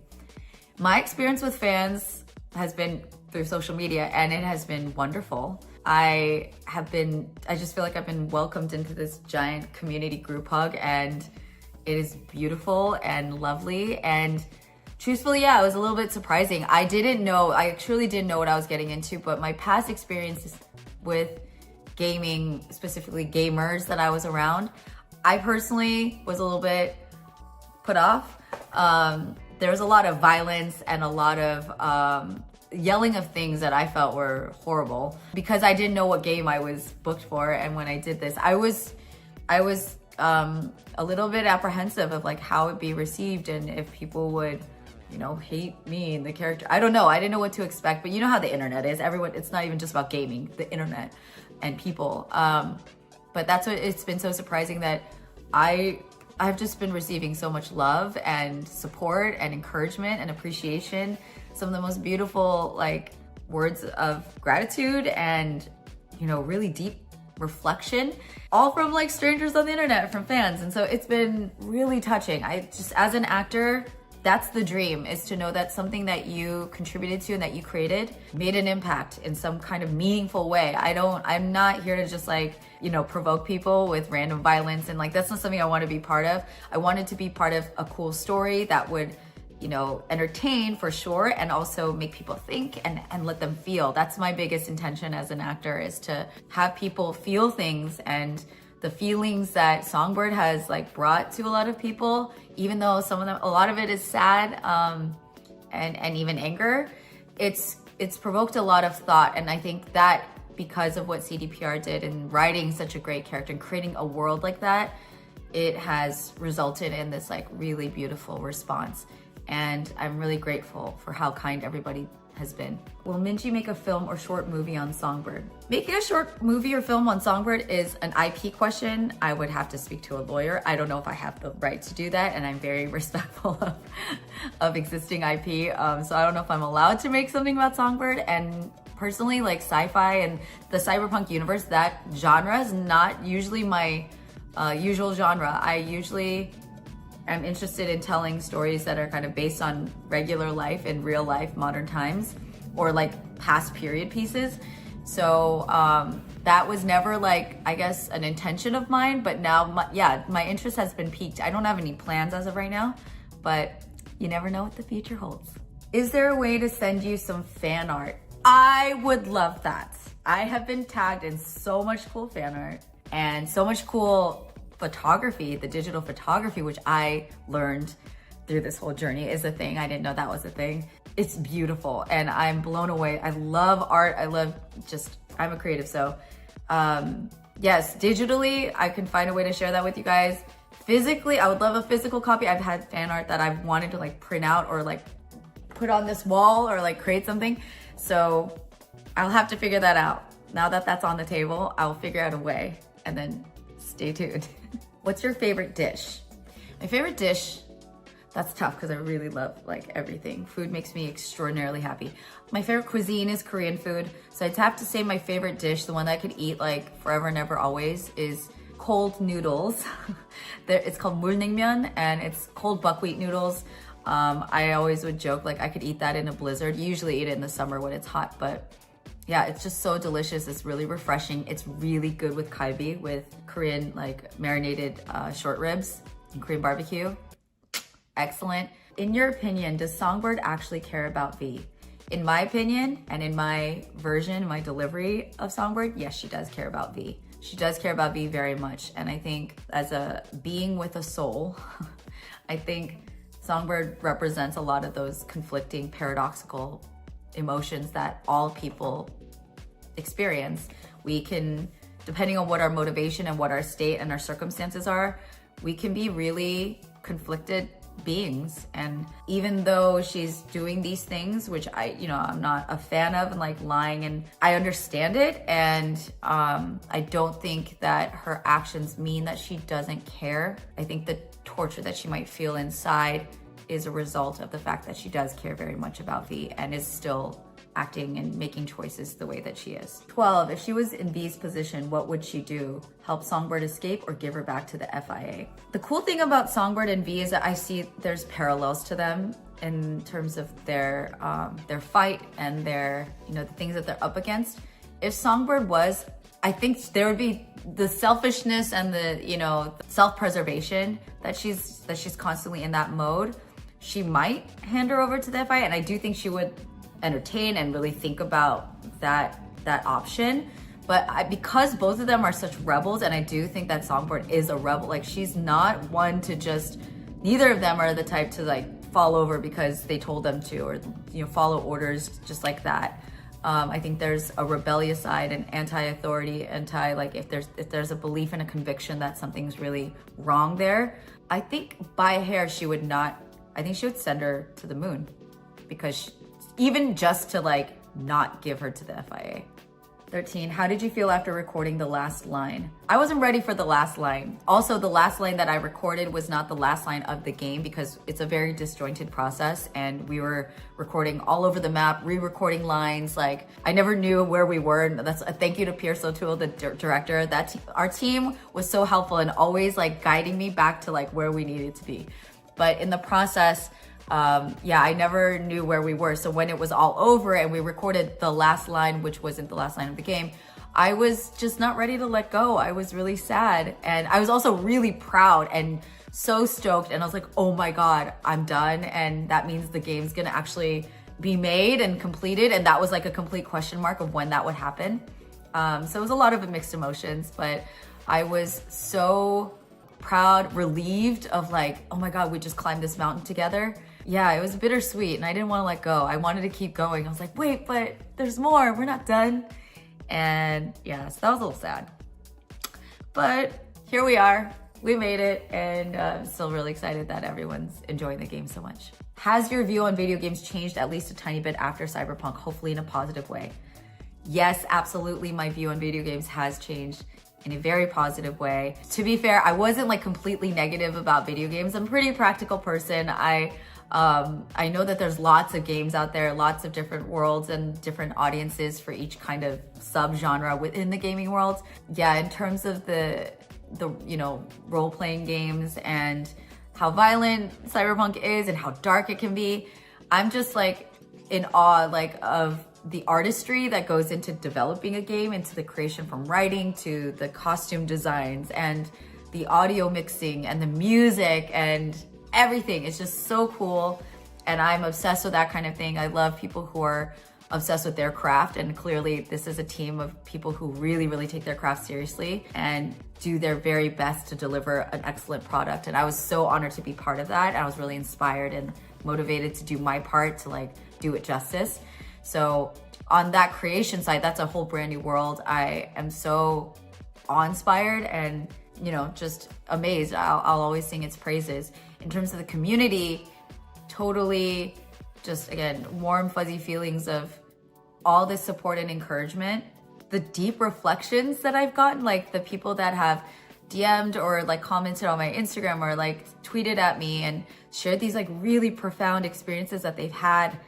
It means so much to me as an actor. Like that's just like what everyone wants. And I didn't know what to expect. And so I am surprised and moved in a very positive direction. And I hope that, that there's more development. I know it's going to happen.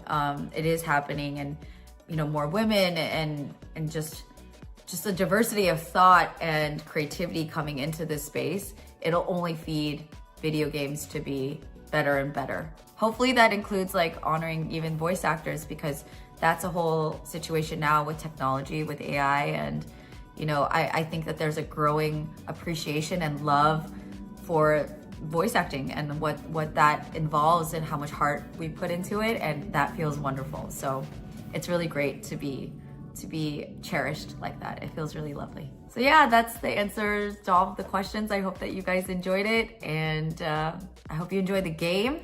Thank you for all the love. Thank you for the support, and thanks for tuning in for the Game Awards. So yeah, I hope that you guys have a great time. Have a great rest of the show. That's a whoa. Okay, sorry about that.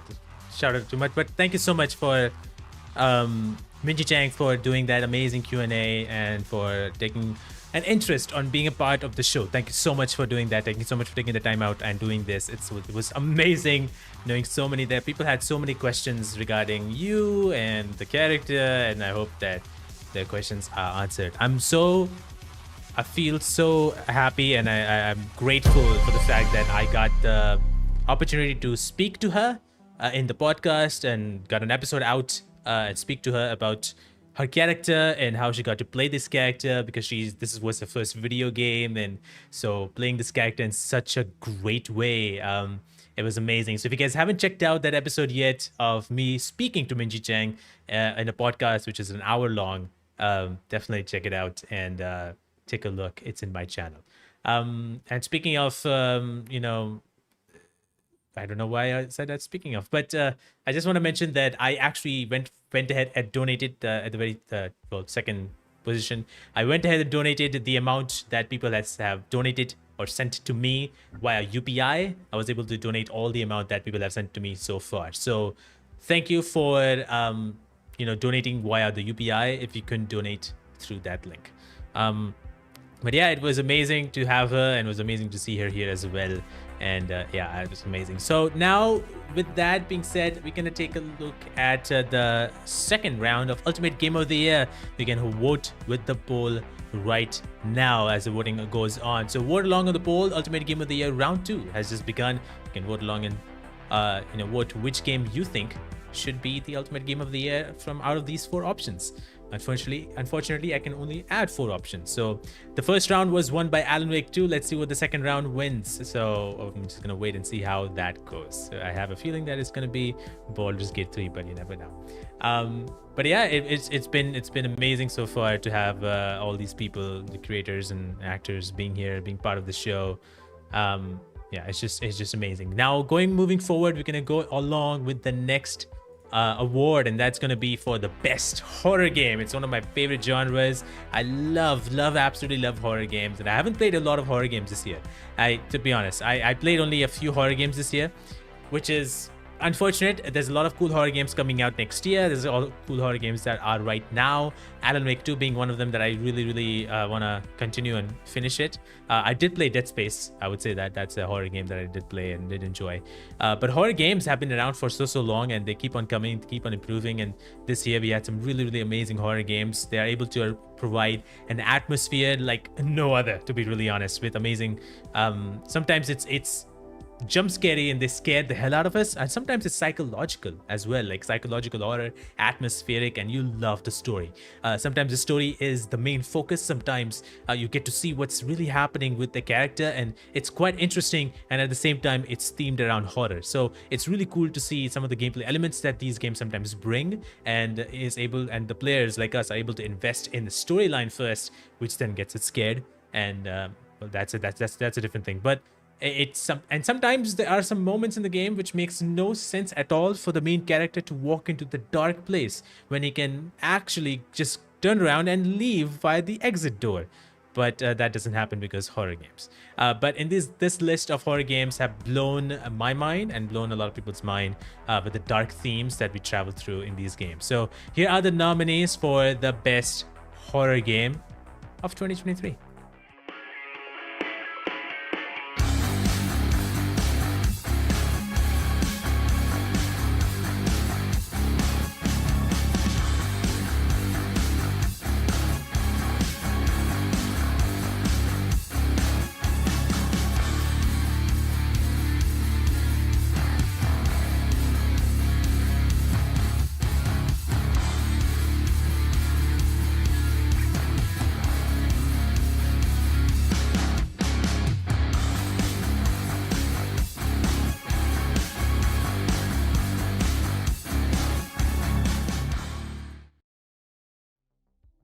Those are some amazing nominations, I gotta say. I will say this: I did play Amnesia: The Bunker, and it's probably one of the better Amnesia games that came out in a while. So I really absolutely enjoyed that game. That was one. I still haven't played. I finished it, but it's actually a very good concept, and it doesn't have jump scares, sort of. But amazing.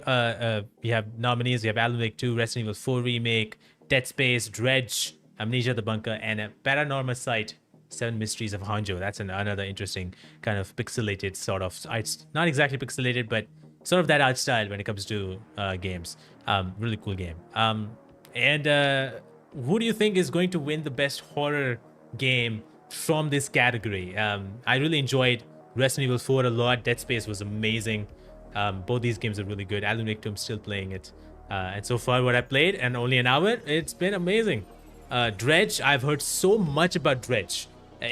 You're just a person who is navigating a ship or boat and just delivering kind of animals that you capture and just delivering. You're a delivery guy. But it's a horror game. It's very interesting. So I really dig that. I haven't played that game though. Amnesia: The Bunker, really cool. You have one gun. You have a few guns. You have a monster in the bunker, and it's World War I setting.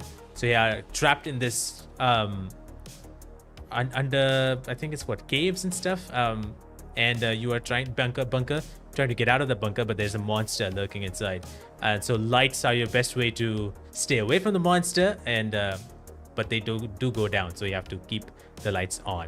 And there's a flashlight, an old school flashlight. You just have to keep on rotating it or something, and it gives light, and it gives light for a few seconds and it goes off. So it's a very cool game and I really enjoyed it.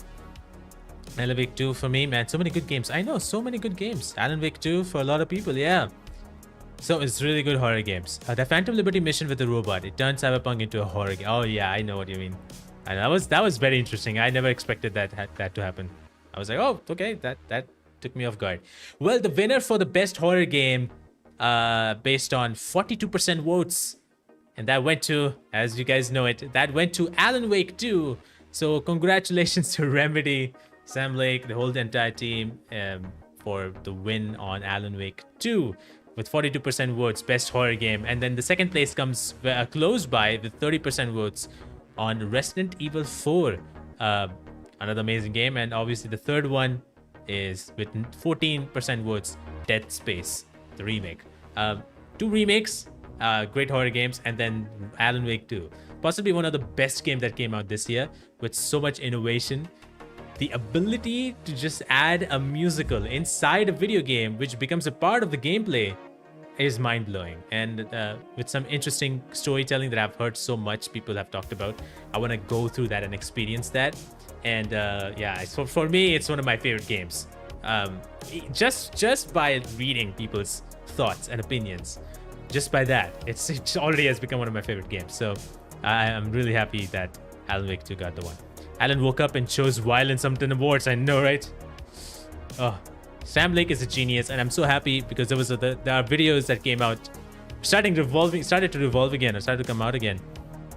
Was how Sam Lake, way back, I think when he was doing Max Payne 2, talked about, I would love to make a video game where there's a musical in it.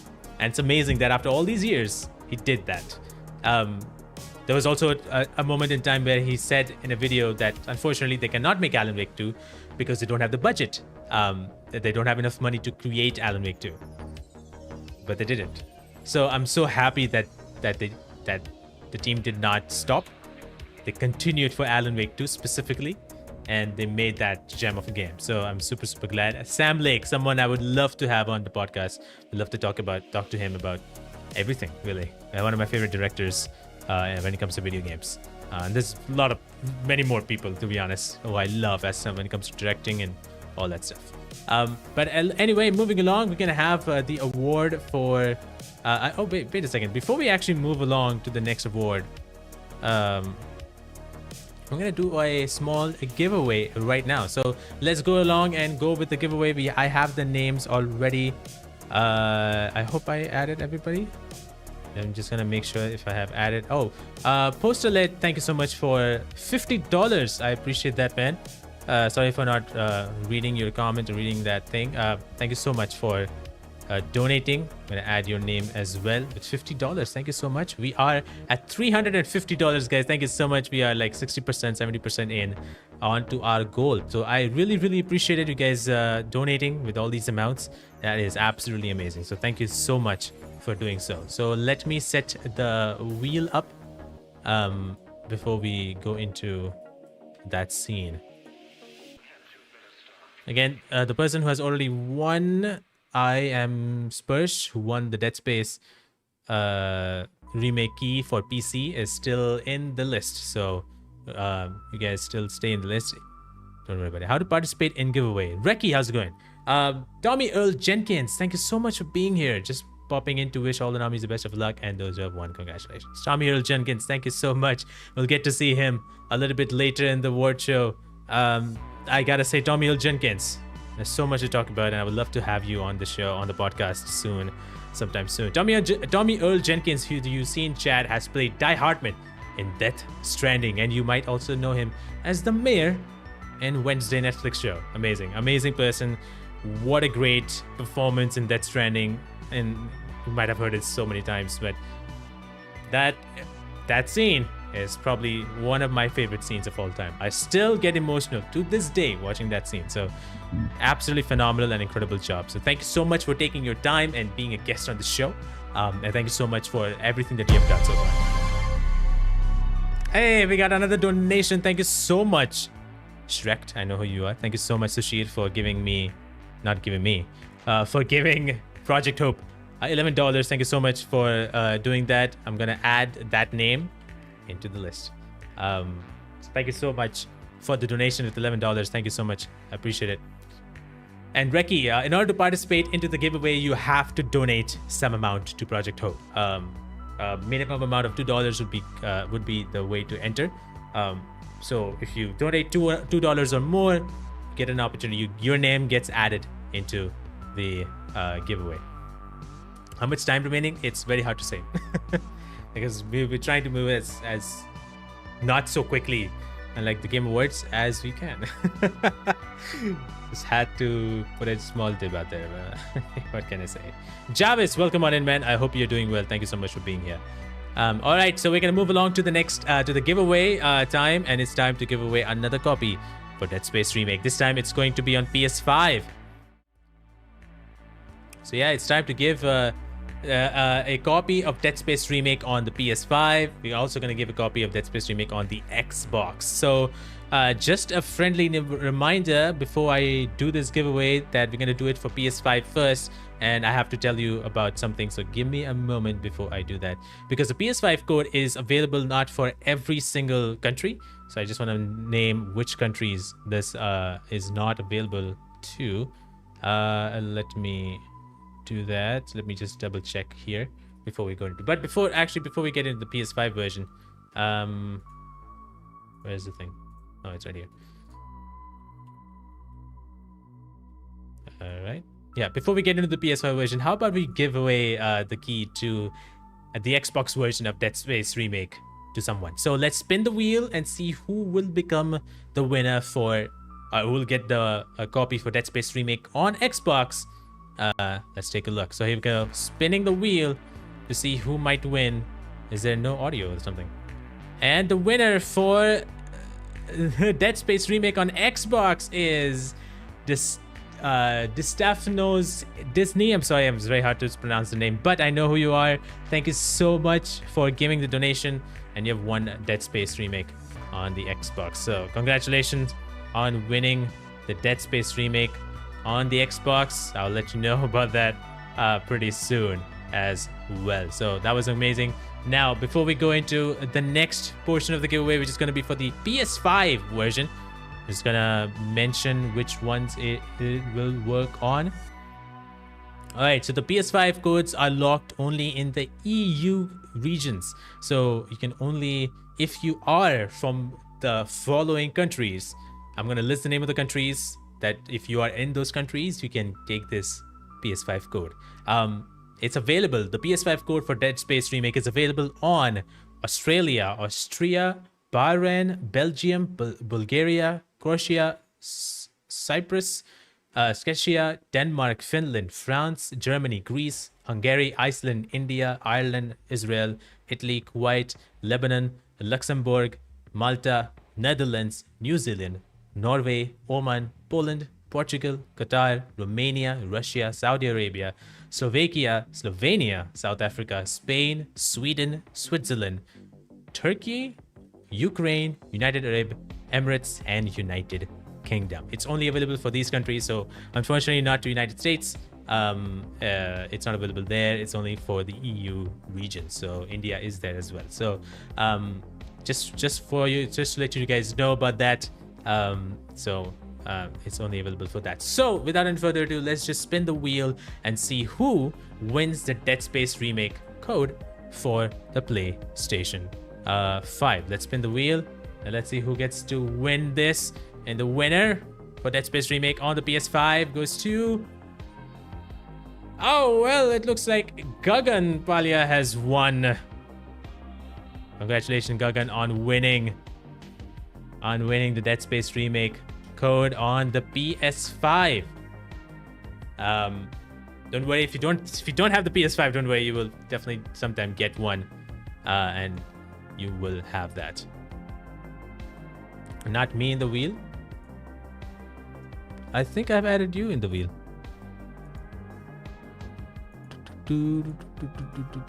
Oh, how is your name not on the wheel? Warrior Princess.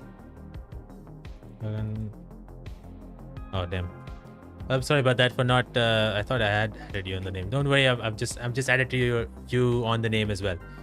No problem. Sorry about that. Sorry about that.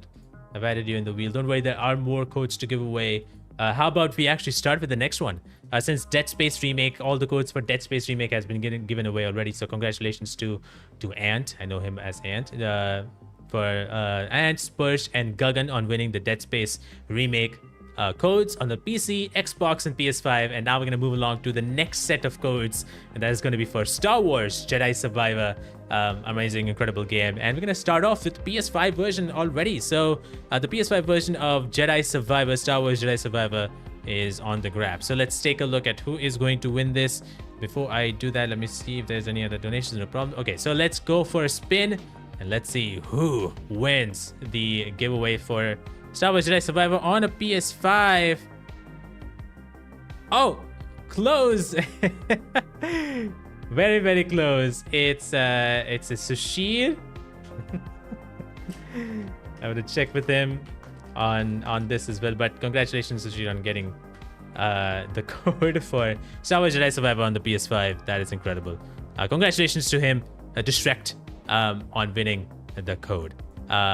And we're going to move along to the next version, and that is going to be for PC. Let's go for PC right away for Star Wars Jedi Survivor on PC. That's going to be on EA Origins, and I think it's going to be on Steam too. I hope so.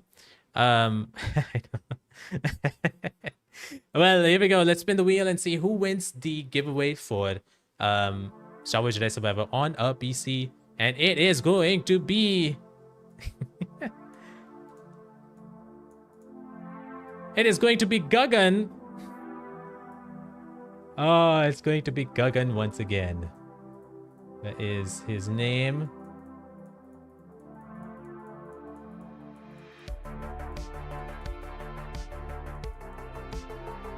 Oh my god, did something happen again? Uh-oh, my PC froze again. Okay. Whew. My PC froze and I was like, oh gosh, this is not good. My PC froze for a second time. I thought I'm gonna have to restart the stream again. Thankfully, it's not working. Now, Guggan has already won Dead Space Remake code as well. So congratulations on winning Star Wars Jedi Survivor. This is for the PC, so I'm just gonna mention that. On the PC. There you go. Congratulations, Guggan, for winning the giveaway. Now, obviously, if the Guggan, it's the third time the Guggan, the name lands on Guggan, I'm not gonna consider it. So if the third time we spin the wheel for the Xbox version of the code, we will do that. All right, looks like we have an opportunity.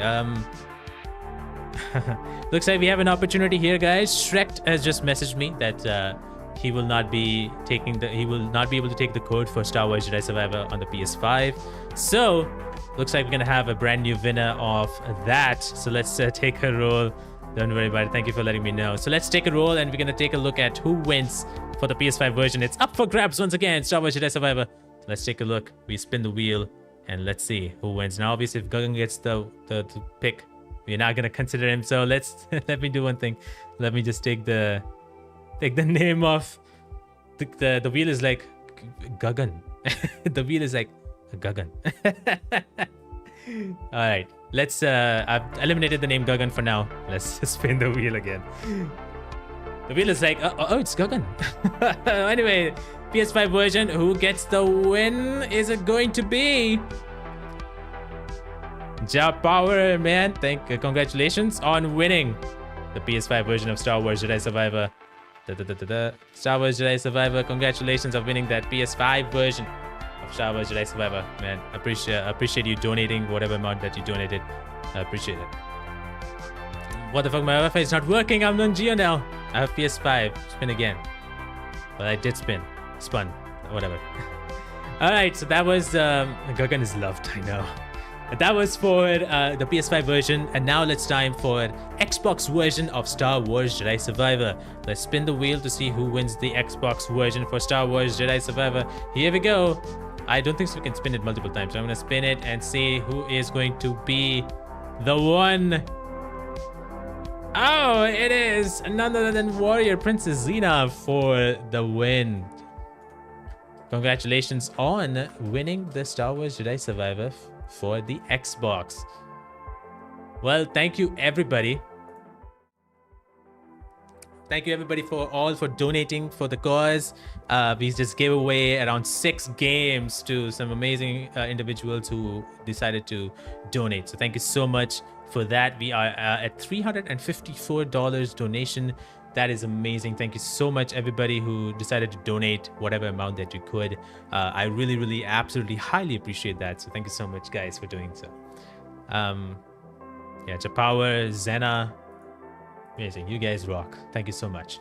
All right, so where are we at this point? All right, just have to see the notes. I gotta see the notes. But we're gonna move along to the next award, and the next award is actually something very exciting. Why is this on? The next award is actually very exciting for me because the next award is something that I think a lot of people know who is going to win. It's for the award for the best RPG, and you know, RPG games have been around for so long. There's so many incredible RPG, and obviously there's that one game who has taken the world by storm when it comes to RPG. There's no question asked. But we have a very special guest to present this award for the best RPG of 2023. She played Dame Aelin in Baldur's Gate 3. Helen Keeley is here to present the award for best RPG. Here we go. Hi, I'm Helen Keeley, and I played Dame Aelin in Baldur's Gate 3 and the female veteran in Warhammer 40k Darktide. I'm here to present the award for Best RPG 2023. This year, the RPG landscape has witnessed a surge of creativity and innovation, delivering gaming experiences that redefine the boundaries of storytelling and player immersion. Our nominees for the Best RPG award stand as testament to the unique and groundbreaking contributions made by developers, offering players a fresh and unprecedented journey through imaginative worlds and compelling narratives. Here are the nominees for the Best RPG.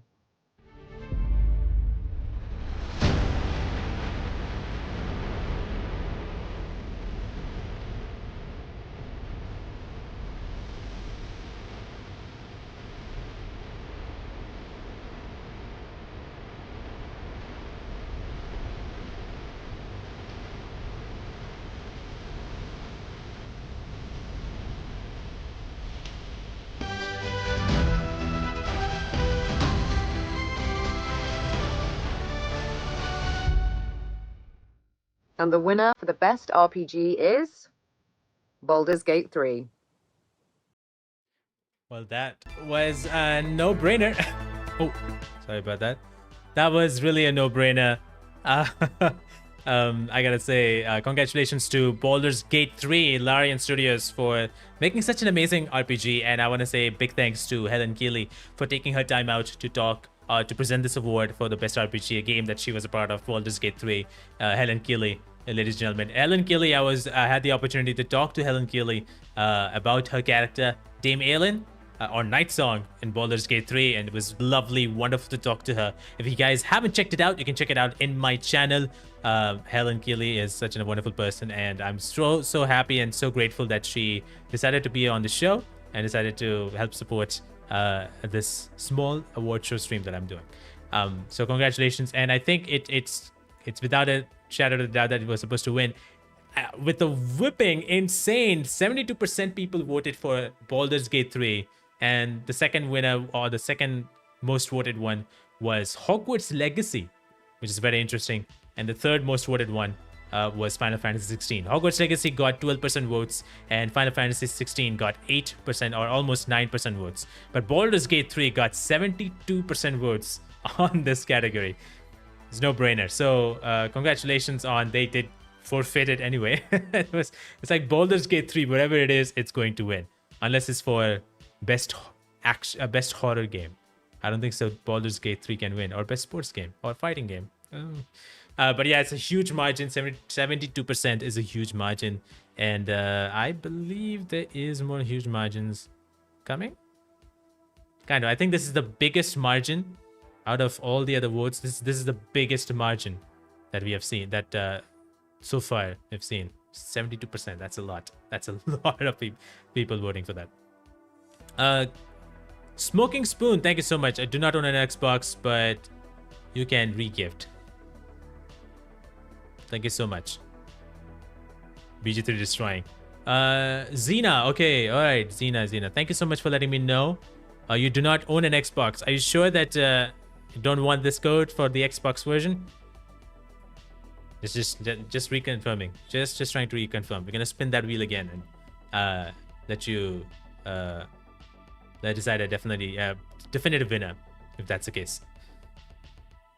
So let me know once again if you are sure that you will not want this. Someone else can enjoy. All right, we will spin the wheel again a little bit later on Star Wars Jedi Survivor for the Xbox version. Xena is not.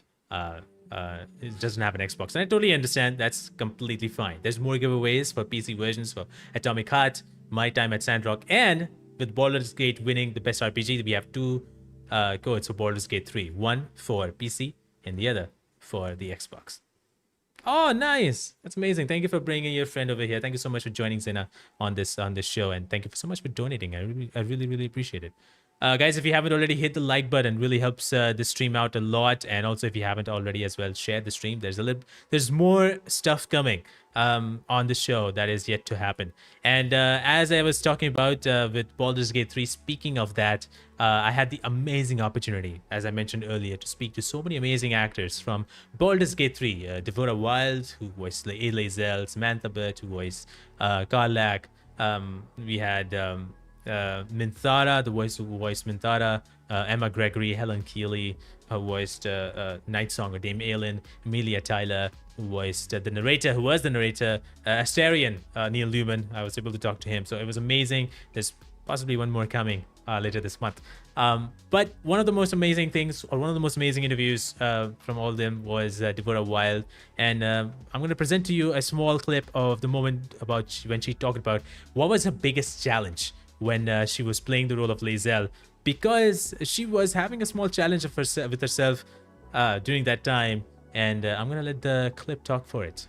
I don't know if I'd call it a challenge, but it was definitely interesting at the beginning because I'd never done motion capture before. This was my first motion capture job. Yeah. So I remember I remember my very first session. We all went into the volume, and I had a chat with the people at Pit Stop, who are a lovely company through which we did all the, they cast the game, they directed us and everything, and they became like my little family that I went to see pretty much every day towards the end. And they came in with me and they were like, right, this is how you should stand, this is what it is, this is where the cameras are, this is how it works, and we're going to guide you through it basically, so don't worry. It's a work in progress. So, at the beginning, that was a bit like, okay, I have to stand here, I have to stand in a specific place. I can't do too crazy movements. I think in some games you can.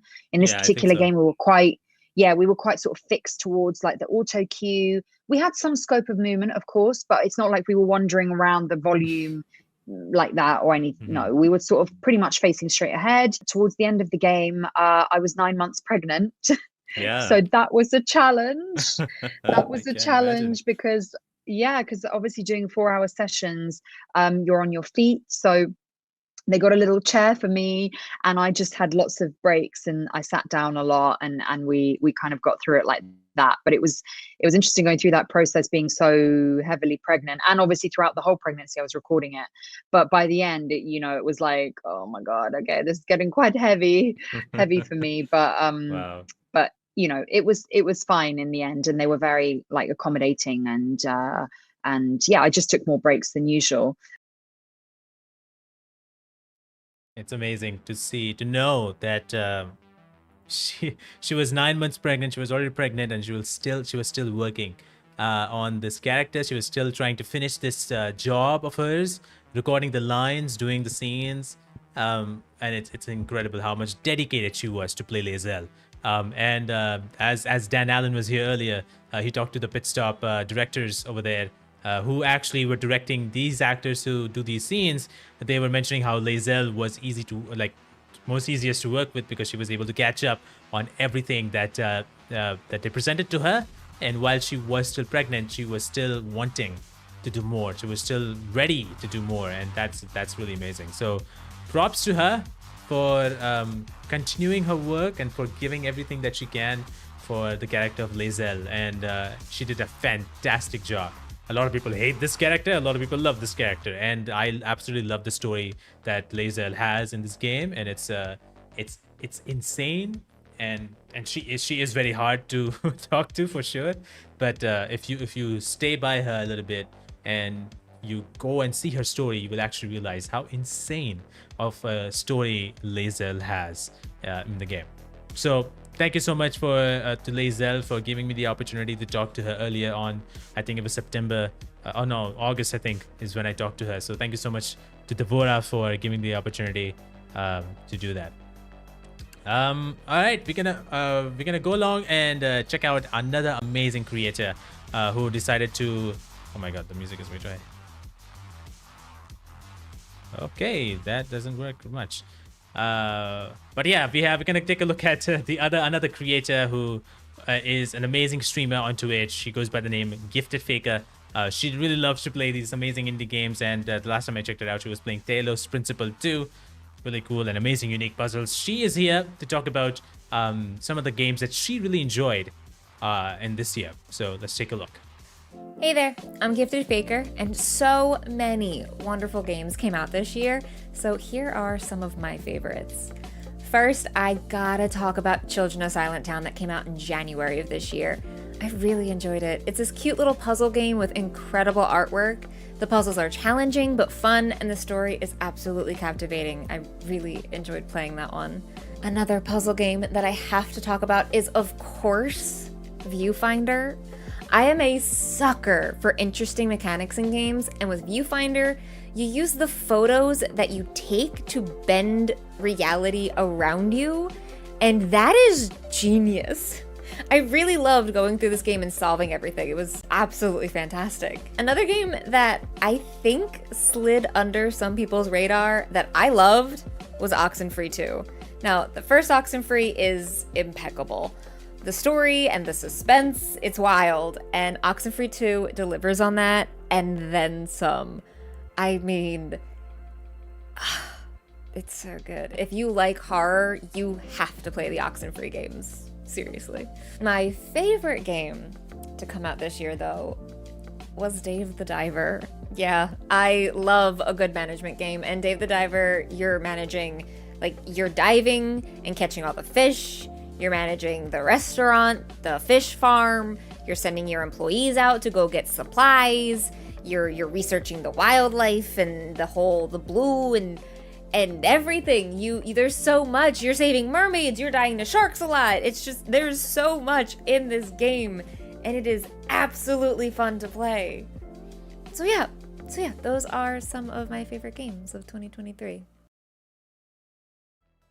Yeah, I gotta say, one of the games that I really enjoyed a lot was Oxenfree 2 that you mentioned, and it was one of my favorite games of this year as well.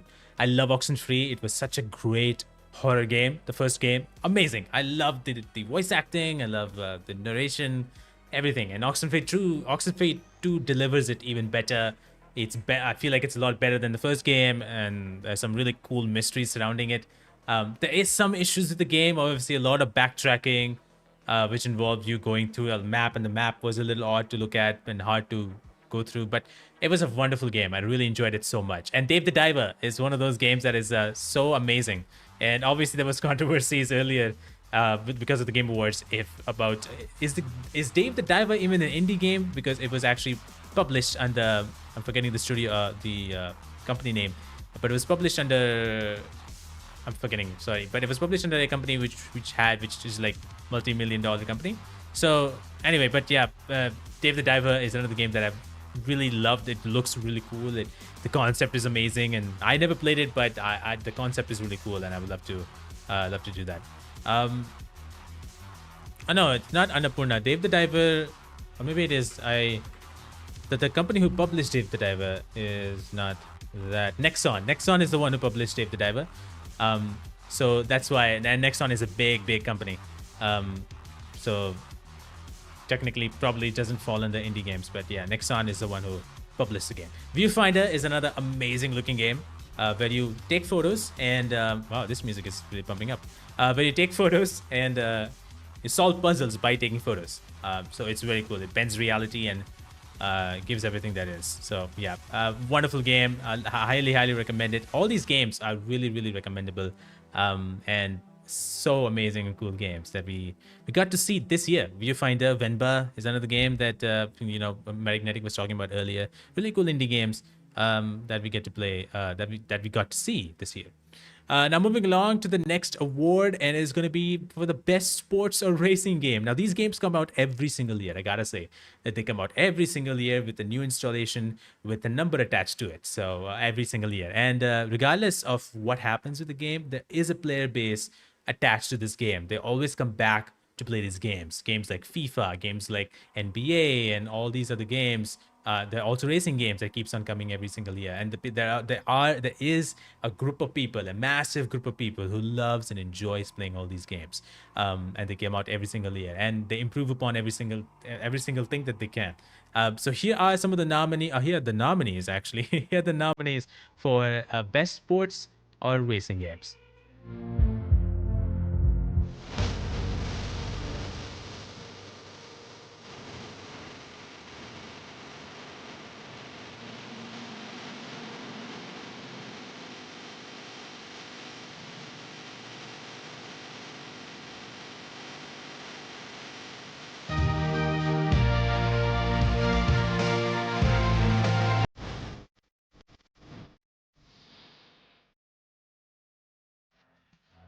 And those are the nominees for the best sports or racing games. We had WWE 2K23. We have Forza Motorsport. One second. Sorry. Forza Motorsport. We also have MLB The Show and F1 2023. 4 nominees for the best sports and racing game. And this one also, the people who have voted for this game, for this award nomination, it's a big margin. And I wonder what you guys think. Who do you guys think should be the winner of this category for the best sports? Whether it should be MLB The Show, Forza Motorsport, F1 2023, or WWE 2K23. Out of all these games, the only game that I played is WWE 2K23, I think.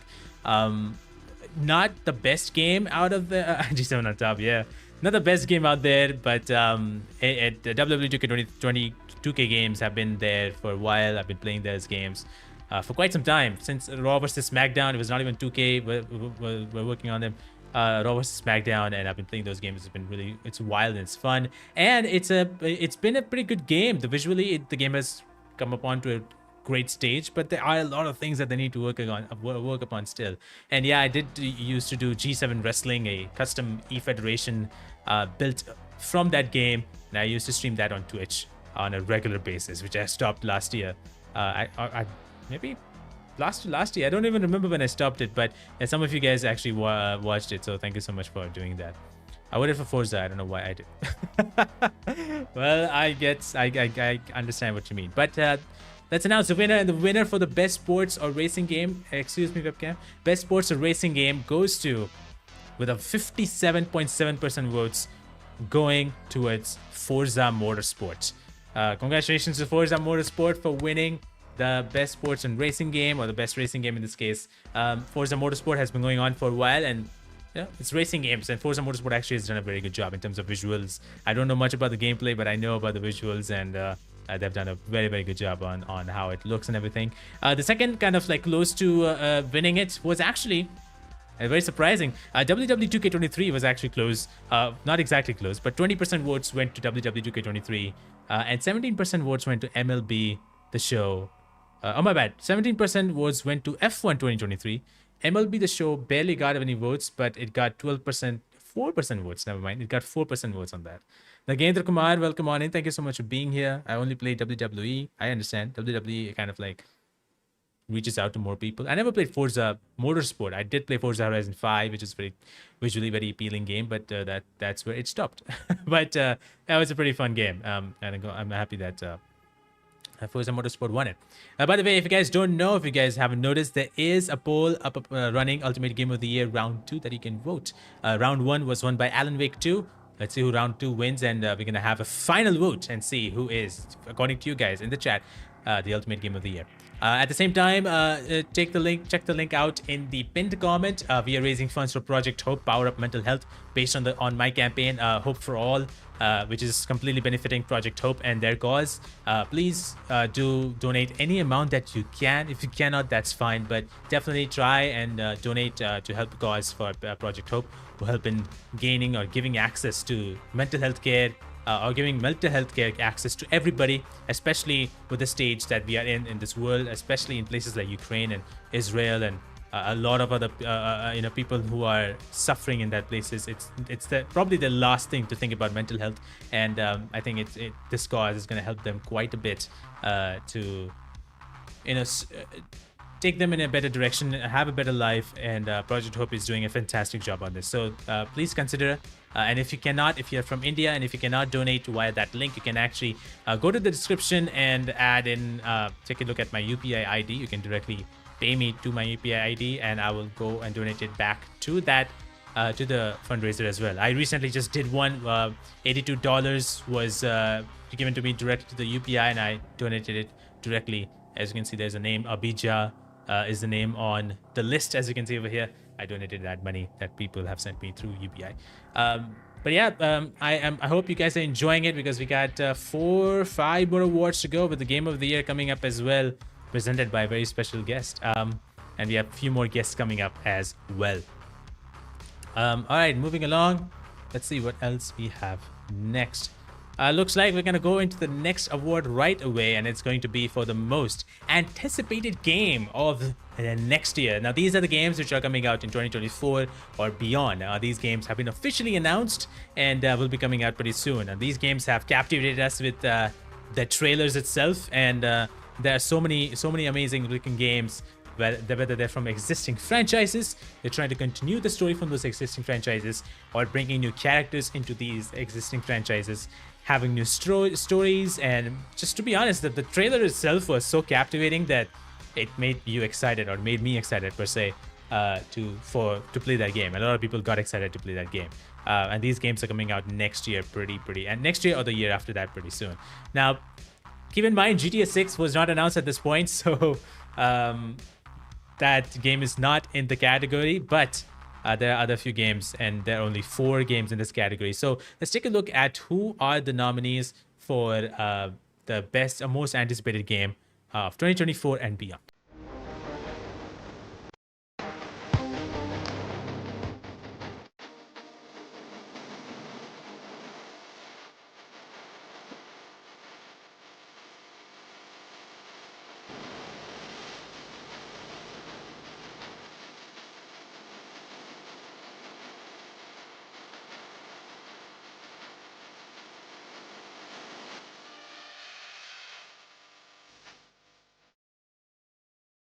All right, I remember somebody saying that he is excited for Tekken 8, but that game has been nominated in this category. Wonderful games. I personally am excited for Hades. To be honest, I'm personally excited for Star Wars Outlaws. It looks incredible and really fun. Star Wars Outlaws is something that I never expected, because it's been worked upon by Ubisoft. I think Ubisoft. And it looks really incredible. If the way it looks, the way they showed us, it looks really, really incredible. And I am really looking forward to Star Wars Outlaws. And I'm a big fan of Star Wars. I love Star Wars. And I watch everything Star Wars, except there's a few I haven't watched. But I would love to play that game. I don't know when it's coming out. It's very funny because the creative director from that game has followed me on Twitter. So I'm expecting. Hopefully I would get the opportunity to talk to him, have him on the podcast. It would be amazing. What do you think is going to win? Tekken 8, Final Fantasy 2? Oh, you love Final Fantasy as well. Yeah, I know, Sushi, you're a big fan of Final Fantasy 7. This is the second part that's coming, called Rebirth. I have never played a good Final Fantasy game. Like, Final Fantasy 15 was an okay game. That even I couldn't finish because I got bored. I would love to play Final Fantasy 7 and maybe 16. 16 is the game that I want to play. It just looks so cool. But yeah, let's take a look at the winners and who won this award. Based on 35% voting. 35% voting went to none other than Hades 2. Hades 2 gets the win on most anticipated game. But apart from that, 28% votes went to Final Fantasy 7 Rebirth, and 25.5% votes went to Star Wars Outlaws. Tekken 8 unfortunately got the lowest votes with 10%. But Hades 2 gets the win with 35% votes. Incredible game, Hades. I never played I actually played Hades. I could never finish it because I know I suck at it. It was horrible. I could not continue. Really incredible game. And Judy Alice Lee, I know she is the voice of the main character. I don't know how it's going to be connected to the first game, but she's the voice of the main character. And I keep on saying I would love to have everybody else. I would love to have her on the show as well. But it's coming out, I think, on April or May of next year, Hades 2. Really incredible game. And I'm looking forward to see how it actually all pans out. All right. Oof. It's time to get some... Did I not do something? Huh.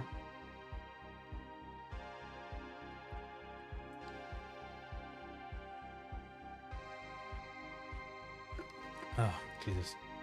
Which games are you guys excited about coming next year or the year after that? Are you guys excited about any games that you have seen and you would really love to play? Let me know in the comments. Let me know in the chat. Because for me, it's Star Wars Outlaws. I don't remember any other game. Obviously, GTA 6 has been one of them. But I don't remember. There's a lot of small indie games I would love to play. Dungeons of Hinterberg that we got to see an exclusive a video of. I'm really excited to play that game.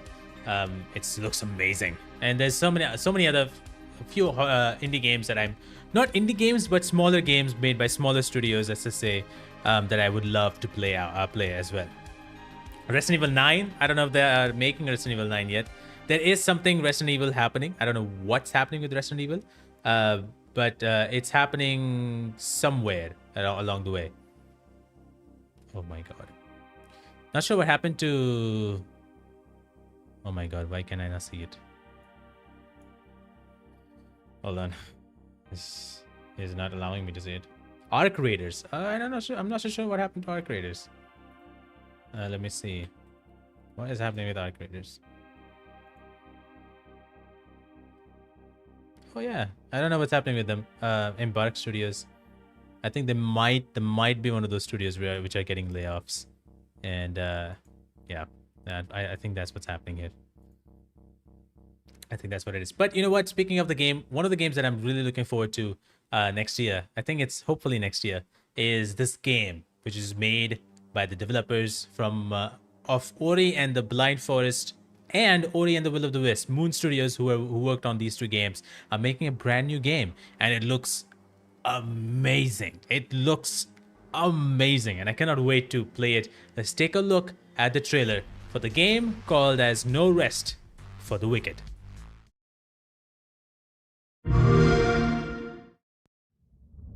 My sister fair, she sings like morning. My sister true, she laughs like noon. My sister grace, she drowned this evening, but still visits by the light of the moon. For summer, we parade for fall, to prosper, to love, to forgive, and our prayers came back like a little lost lamb, dying so that we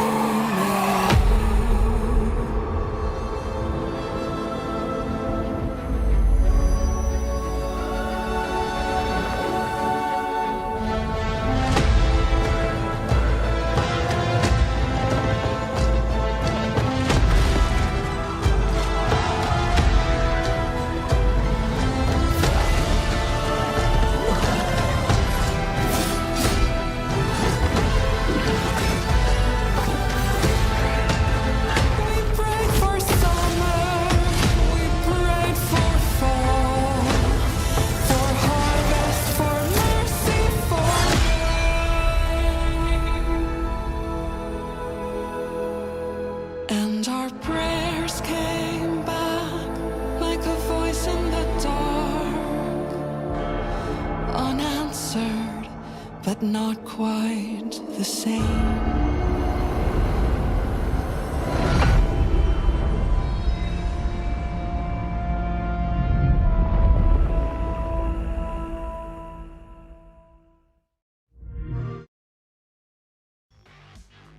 And that looks incredible. Did I not say it looks amazing? Like, I cannot believe how amazing it looks. It's one of those games that is made by Moon Studios. Moon Studios made Ori and the Will of the Wisp and Ori and the Blind Forest. Two of my favorite games. I love them so much. And it just looks so incredible. And there's no release date, but they have a sort of special for it coming out on March 1. So I'm really excited to see what's happening. Will we get to see some gameplay? We'll get to see something more. I have no idea, but I would love to see what this game is all about. Well, with that being said, let's move along to the next. Let's move along to the giveaway. It's time to get for some more giveaways.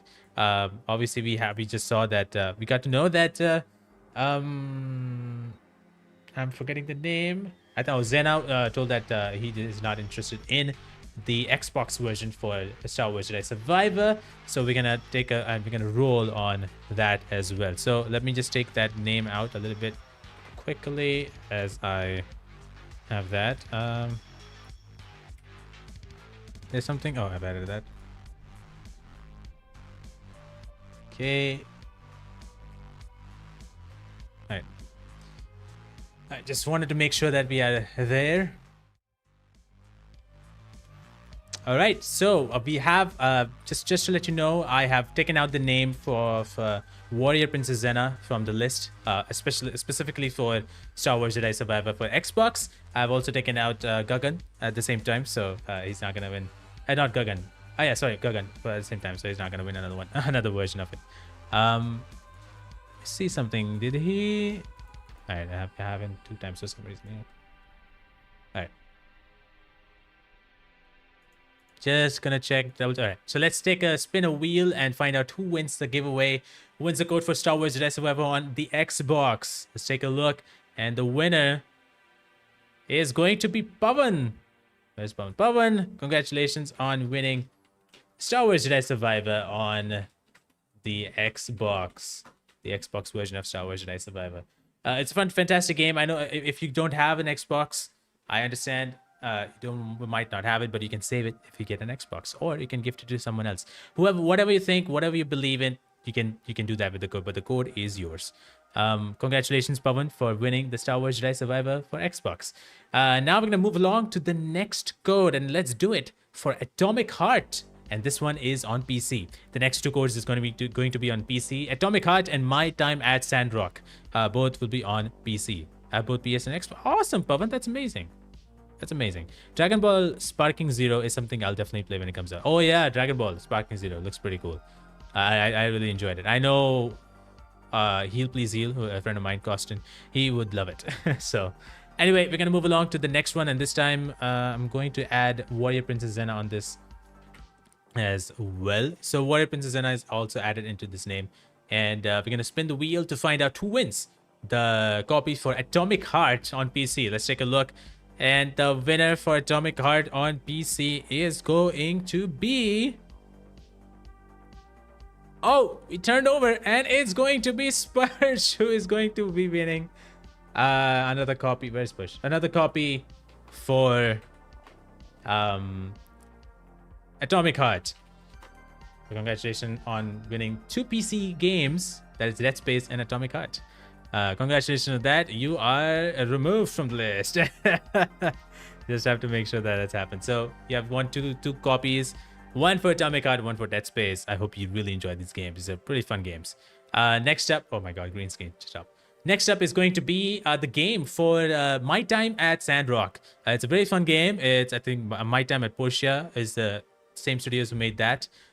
So let's take a look at who wins that as we spin the wheel, and the winner for that is going to be, oh look at that, is going to be Chris Phoenix. That was Chris Phoenix. Congratulations on winning the code of My Time at Portia, not Portia, Sandrock. My bad. My Time at Sandrock on PC. Oh my god, I'm sorry. The code is yours. If you feel like you cannot play it on PC, you can feel free to give it away to someone else or something. It depends upon what you want to do, but the code is all yours. So congratulations, Chris, on winning the key. We have 2 more codes to give away, but we are not going to give away them just yet. I'm sorry for all the weirdness happening here. We're actually going to move on to what's happening next, and what's happening next is going to be the next award, and the next award is going to be for the best storytelling. Now, I am a sucker for storytelling. I love stories, and I play single player games because I want to see the stories. Obviously, I play single player games to experience the game and enjoy the gameplay, but storytelling is where it lands to me. If the story is good, I can probably give a game which I'm not really enjoying as much in gameplay standpoint, but if the story is as good as they're presenting it, I will make that, for me, that game would climb up the stairs and be in top 5s. Story helps in building characters in such a meaningful way that the players, us that are playing the game, are easily able to connect with these characters. These stories are able to go through certain directions that change our mindset and gives a perspective of what's going on, gives a perspective on the characters and the story, and takes us through wild emotions, wild rides, and it's just incredible to see that the games in this nominees, the list of these games in this nomination have done, and they have really, in many ways, are better than movies themselves. And so we're going to take a look at the nominees for the best storytelling in video games of 2023.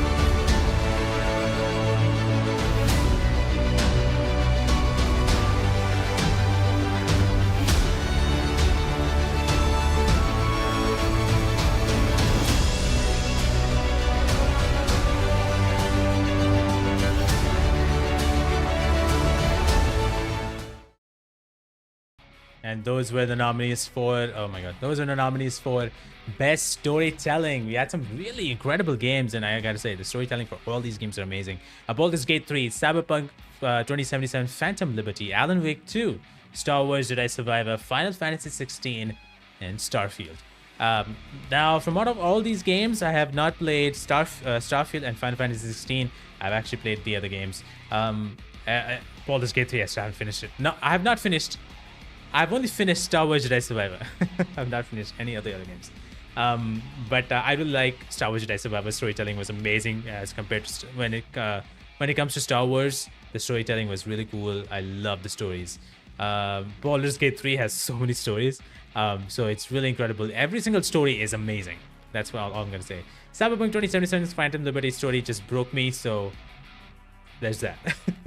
And I still have to play Final Fantasy 16 and Starfield. Who do you think is going to win this one for the best storytelling? Let me know. We have 360 votes on this.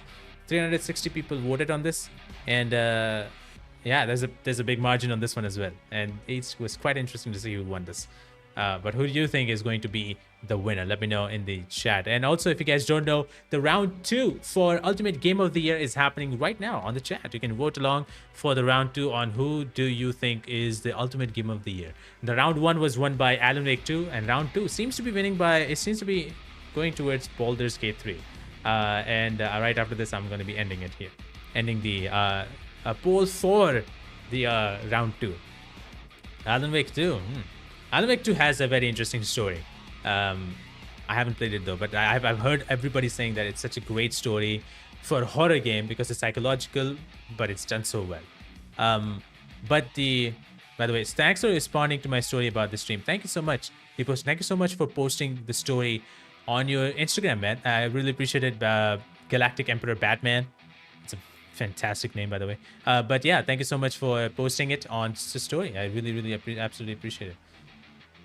So the winner, hold on. So the winner for the best storytelling, based on 53.5% votes, goes to none other than Cyberpunk 2077 Phantom Liberty. I cannot believe that this game got the win. It's amazing to see the amount of support that this game gets. Cyberpunk 2077 Phantom Liberty gets the Best Storytelling Award, wins that category. Congratulations to CDPR. Congratulations to everybody who was involved in this game and who made the game amazing, and how the developers were able to have the redemption arc on this. 53.5% votes went to that. That's amazing. 31% votes went to Baldur's Gate 3. Can you believe it? The game beat Baldur's Gate 3. That's amazing. Baldur's Gate 3 was in the second place. The first place was Cyberpunk 2077. Alan Wake 2 got 26 people voted Alan Wake 2, so that's 7.2% of people voted on Alan Wake 2, while 53.5% went to Cyberpunk. It's amazing. Cyberpunk 2077 Phantom Liberty was absolutely amazing. If you haven't already, we had Minji Chang earlier. So sorry for butchering your name. So sorry. We had Minji Chang earlier doing a Q&A for Cyberpunk 2077 Phantom Liberty on her character. I also talked to her in a podcast. That's the only person I've talked to from Cyberpunk cast. So if you haven't checked it out already, definitely do take your time and check it out. It's been amazing. Amazing game, not gonna lie though. Yeah, amazing game, and I'm super happy that it has come to a level that people are actually appreciating the game. And I'm super happy for CDPR. Right now, I think they're focusing on the next game, and that is possibly Witcher 4. I think that's where they're heading. Well, coming up next is going to be another creator and actually a special friend of mine who also talks to voice actors, but more importantly, she's a very amazing artist. She also is from Couch Soup. If you know the YouTube channel Couch Soup, she also works there, and she is also a host of the time films we had just before, a podcast where they talk about movies and also games. So here is Lily Kay, who is going to talk about the games that she enjoyed playing this year, and definitely check her art out. She is absolutely amazing with her art. So let's take a look. Well, hello there. Lily Kay here from two older films we judged before and Couch Soup. Let's talk about the games I enjoyed the most this year. I mean, to be fair, it's very easy to pick out the ones that I love the most. One of them is God of War Ragnarok, which was beyond amazing, story-wise, gameplay-wise, the performances, everything just freaking wonderful. And then obviously Baldur's Gate 3 is a big favorite of mine. I always loved RPGs. D&D is a big thing in my life, so you know, being able to play this game and getting to know the world, the characters, everything is just it's awesome. It's obviously awesome. But the one I've been looking for the most and didn't disappoint at all was Spider-Man 2. I am a big Spider-Man fan. I've been since I can remember, basically, and you know, I am lucky enough to say that I am good friends with Yuri Lowenthal, who plays Peter Parker, and he gave it all, just gave it all to the role, and it shows, and it really was the best I played in a while. I think easily my favorite Spider-Man story. The way they decided to tell this story from both point of views of Miles and Peter was just amazing. All the performances were just beyond great, and you know, I do love Venom a lot, and thanks to Jim Perry, I am in love with Craven now, which was, you know, weird because I'm not gonna lie, I never liked Craven in the comics. So yeah, I think these three were definitely my absolute favorite ones this year. I really enjoyed playing with them, and whenever I didn't want to do any action or any RPGs or anything like that, I just did a little Jurassic World Evolution too, because I do like dinos and I do like building parks. So yeah, if you're interested to hear about my most anticipated game, is the Jurassic World survival game that they just announced at the Game Awards, and yeah, these are my favorite games, and I can't wait to play even more. And that was Lily Kay. All the artwork that you see in the background as you were watching her video, all the artwork that you saw in the background was actually done by her. She's very talented in art, and she has done such an incredible job. You can actually buy her art as well, and you can check her out on Twitter by the name The Art of Lily Kay. Go follow her. She's an amazing artist, and also she and her co-host in all the films we judged before podcast were able to talk to Yuri Lowenthal, who played Peter Parker in Marvel Spider-Man, and also Naji Jeter, who played Miles Morales in Marvel Spider-Man 2. So she and her co-host were able to talk to both of them.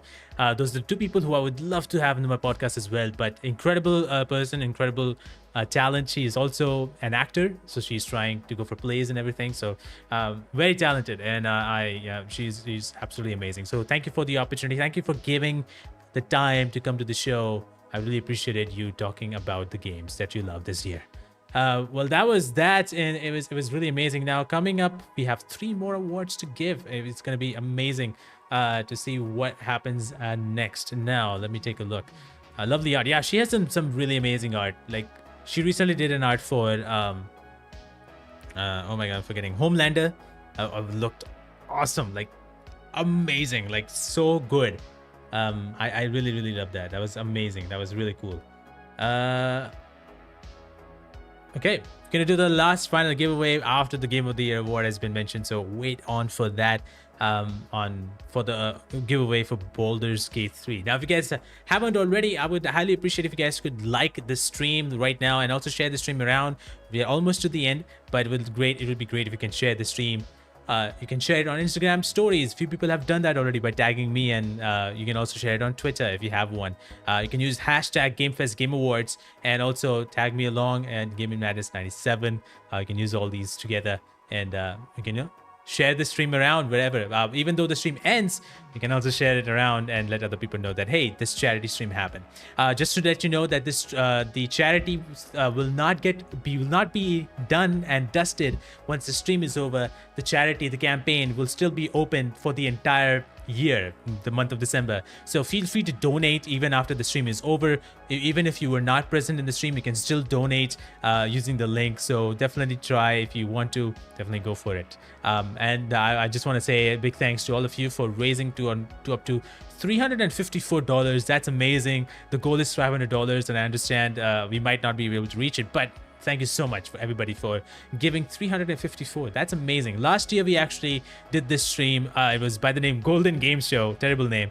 But we did that last year, and we were able to raise $300 by the end of it, and it's beyond $354. So I'm beyond happy that we were able to cross the last threshold from last year and reach out to 354 and almost to 400. So thank you so much, guys, for doing that, and thank you so much, guys, for sharing the love and donating whatever amount that you could. And if you couldn't, thank you so much for sharing. Thank you so much for spreading the words. Thank you so much for liking. Thank you so much for being here and taking your time out of the day. And yeah, I know it's late for a lot of people in India, and just thank you so much for taking some time out of the day to watch this. We're gonna move along to the next award, and that's going to be an award that I'm really excited about. It's going to be for the best actor in a leading role. Now, I love every single game that has a story attached to it has a lead character leading the game, and these nominees, these games in this nominee, in the list of these games, have some amazing storytelling, but more importantly have some amazing lead characters voiced by or played by amazing actors who have given their all to make sure that the character that they're playing is able to represent something, is able to give an impact or give an impact to the players who are playing. And it's just amazing to see their performances. It's amazing to see how they make those characters who they are being in mocap suits, and they don't look that well. They're just in a mocap suit. They have no idea how their character looks, but they act it in such a way, in such a specific way, that make these characters believable. Props to them for making all of that happen. So here are the nominees for the best actor in a leading role. My name's Leon. Yeah, fat chance, Ramon. The girl's just fine with me. Have you changed? Yeah. Someday when your children see this, they'll know the Jedi never stopped fighting for them. Next time you want to pick a fight, then go through us. I'm the hero here, not you. Whatever they're planning, we'll find them. It makes me a better Spider-Man. I trust that you'll do right by Jill.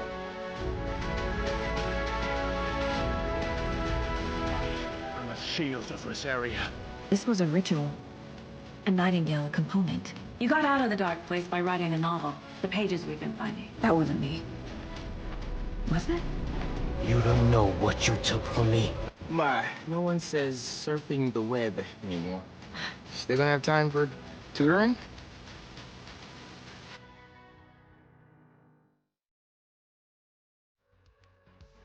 There's some mistakes done there. Just ignore that. That was the last nomination was Naji Cheetah, who played Miles Morales in Spider-Man 2.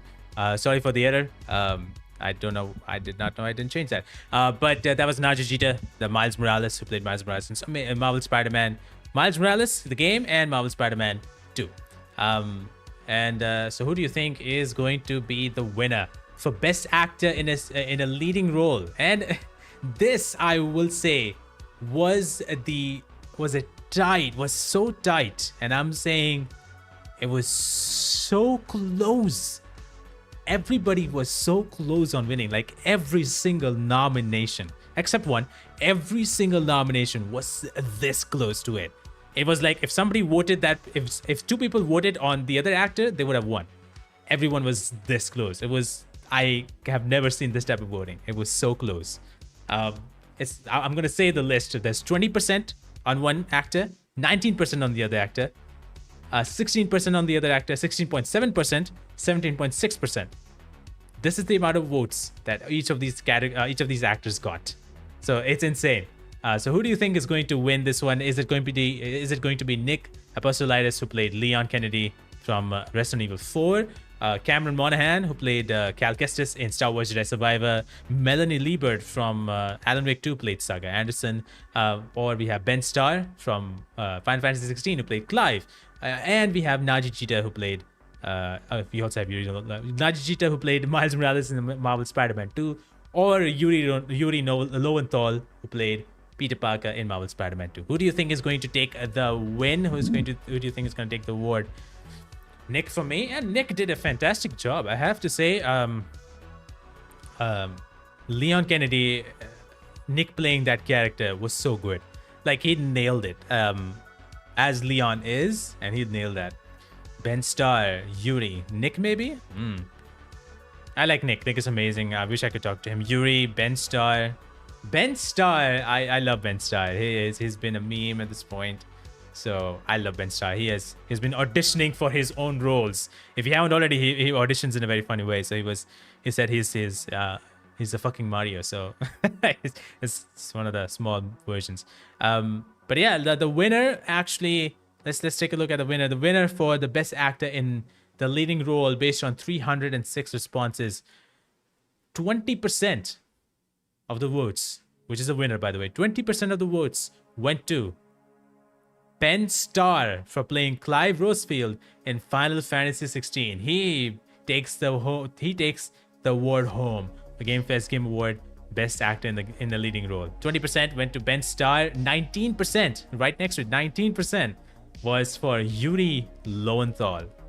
Sorry, never mind. Yeah, 19% was for Cameron Monaghan. My bad.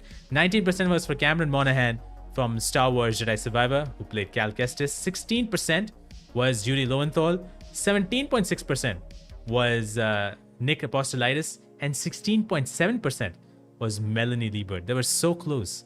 So close. 16.7%. The difference between Yuri and Melanie were just 0.7% extra votes Melanie got, and 19 and 20.6%, 1.6% difference.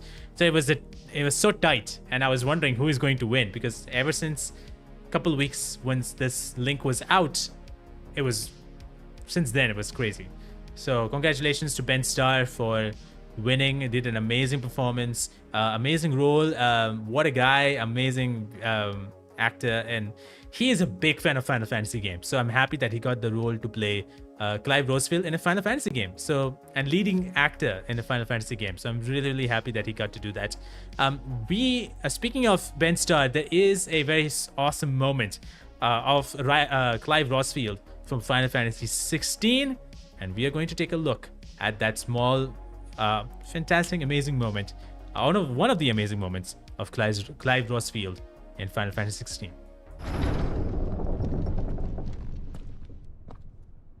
Kuka. You're late. Trouble on the way? Just enjoying your entertainment. How gratifying.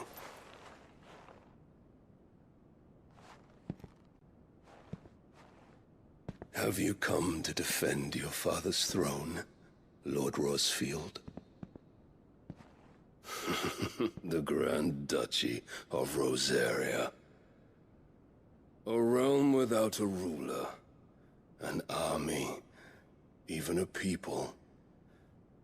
A veritable kingdom of dust.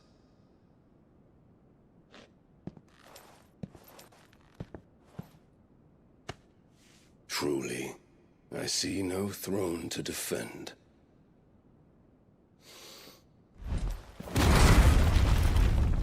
No!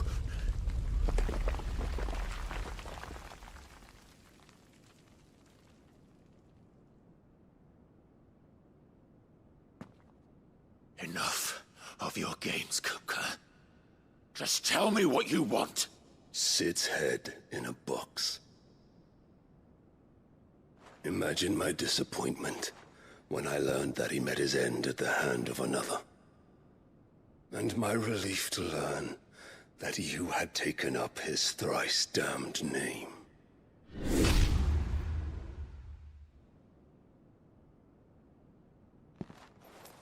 Your master slew Benedicta Harmon and defiled her body. If you choose to bear that murderer's name, then you shall answer for his crimes. The only crimes I shall answer for are my own. Sid did everything in his power to save that woman, though she was long past saving. And so I did what he couldn't. It was me all along, Hugo. It was you.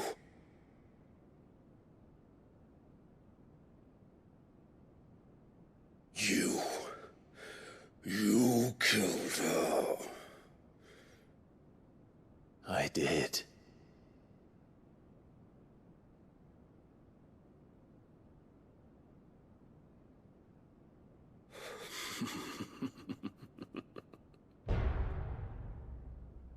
Then I am fortunate indeed. I had thought the most I could wish for was to take the life of one he loved, just as he did to me. But it seems I was wrong.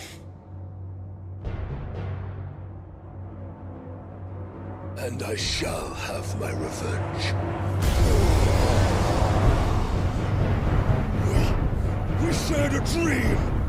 I would be the king of the world! She would be my queen! And together, we would rule like the gods we are!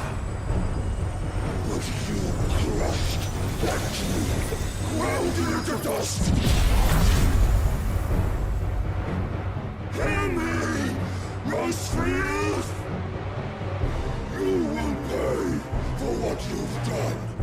I'll tear you apart with my hands! And what of you? How many people have you killed?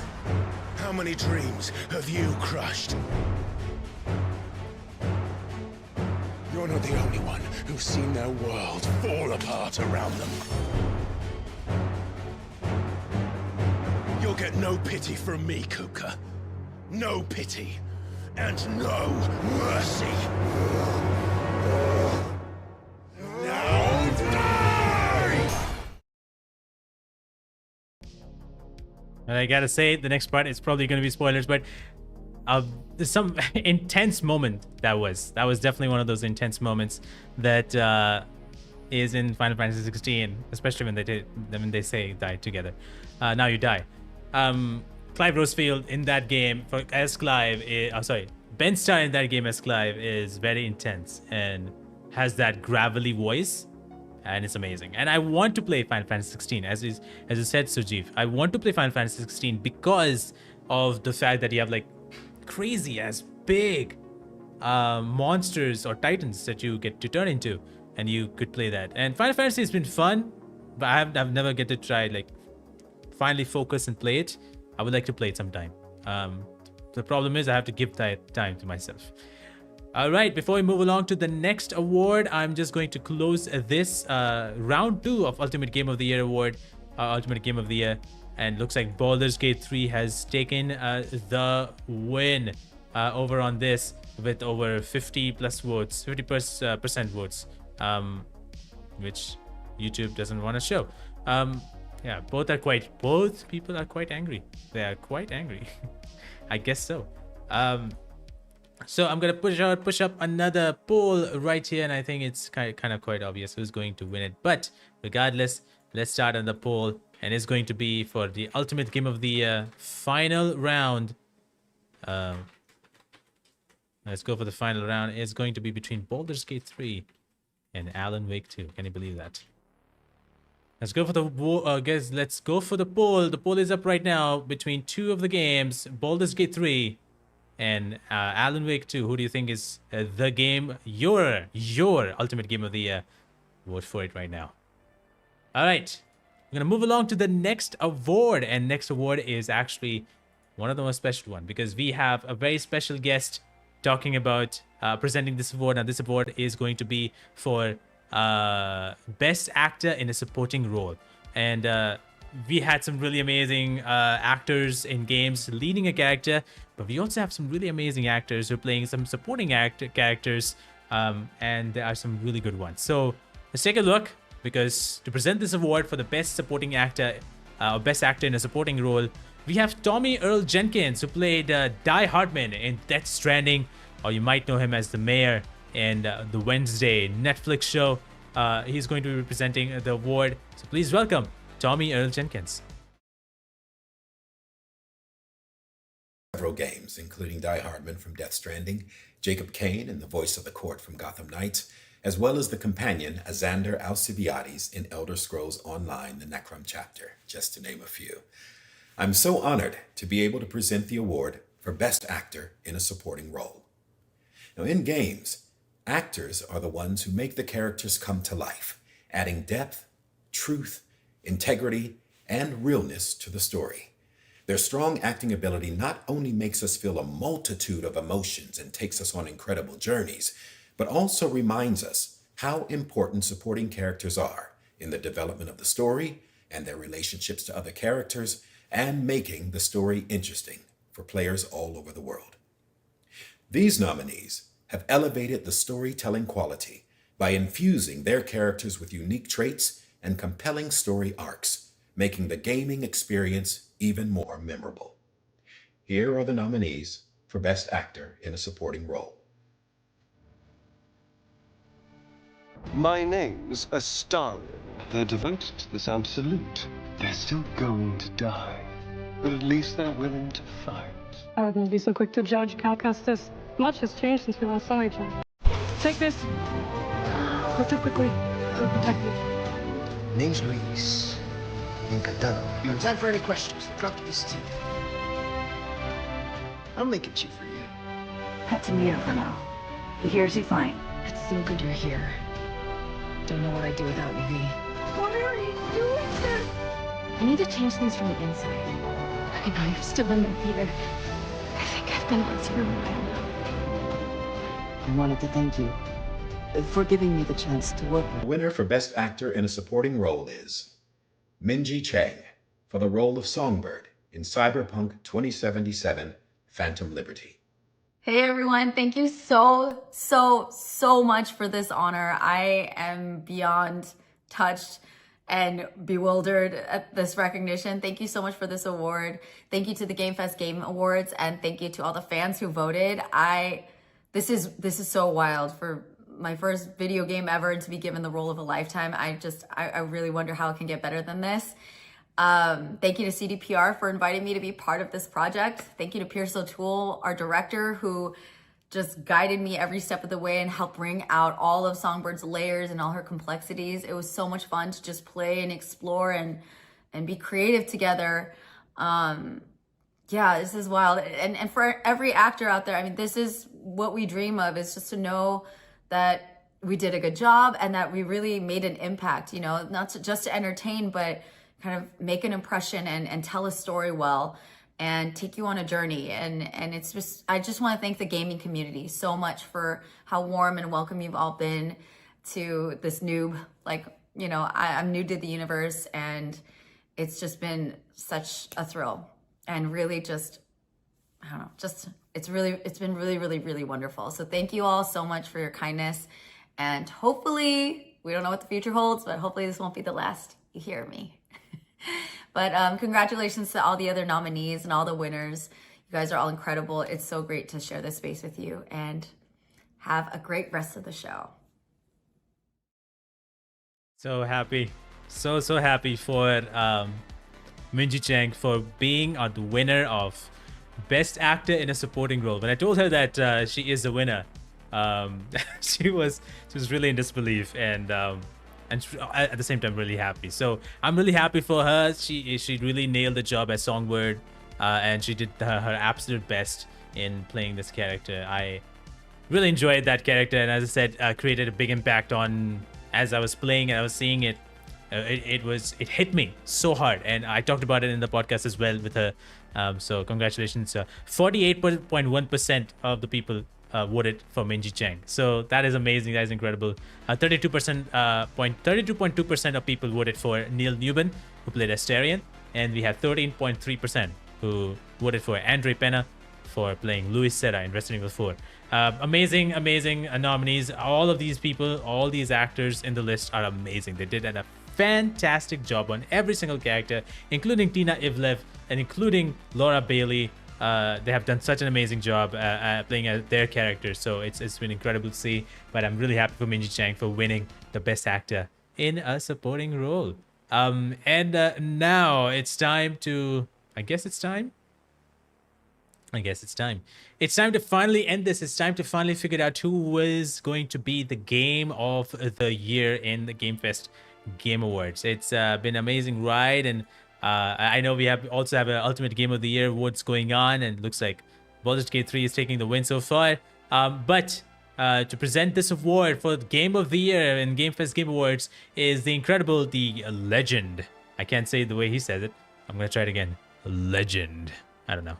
But the legend himself, Mr. John McLaren, who you may know as Star-Lord in Marvel's Guardians of the Galaxy, the video game, is going to be presenting Game of the Year for Game Awards, GameFest Game Awards. And let's take a look. Star-Lord in Marvel's Guardians of the Galaxy, the video game. Tonight is about celebrating gaming excellence. In the vast world of video games, we've not only experienced entertainment, but the evolution of immersive gameplay that keeps players on the edge. These games have become portals to extraordinary worlds, engaging us in ways that we never thought possible. These games have changed the gaming landscape this year, making a lasting impact on players globally. These are the nominees for Game of the Year.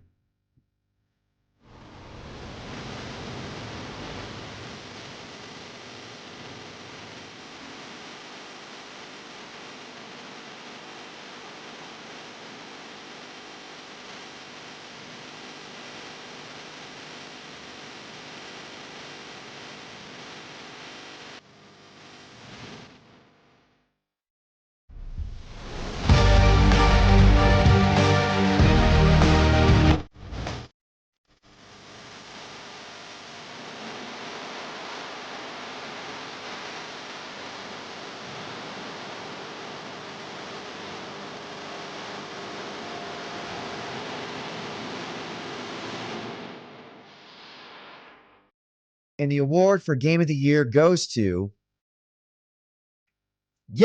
Baldur's Gate 3. Yeah, congratulations to Baldur's Gate 3 for the obvious win of the Game of the Year of 2023 in GameFest Game Awards. Congratulations to Larian Studios. Congratulations to over 500 people who worked in that studio, with over 200 actors working in the game, with the help of Pitstop. Probably Pitstop, who also won the best voice acting agency, I assume.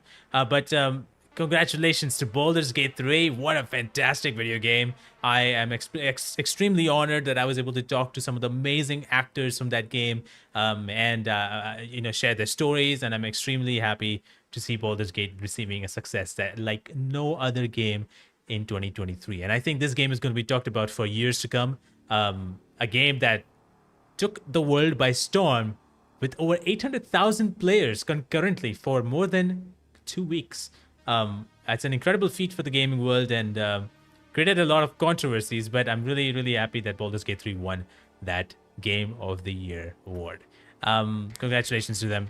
And with that being said, we still have the votes going on, so if you guys haven't voted on the poll, Ultimate Game of the Year round, final round, you can still do that right now. We'll be seeing who actually won that round as well.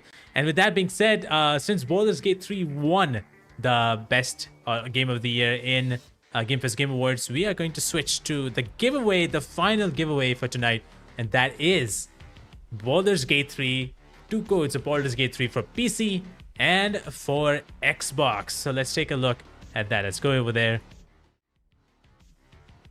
and let's get this rolling. All right, so before, let me just double check if I have all the names here ready and set to go.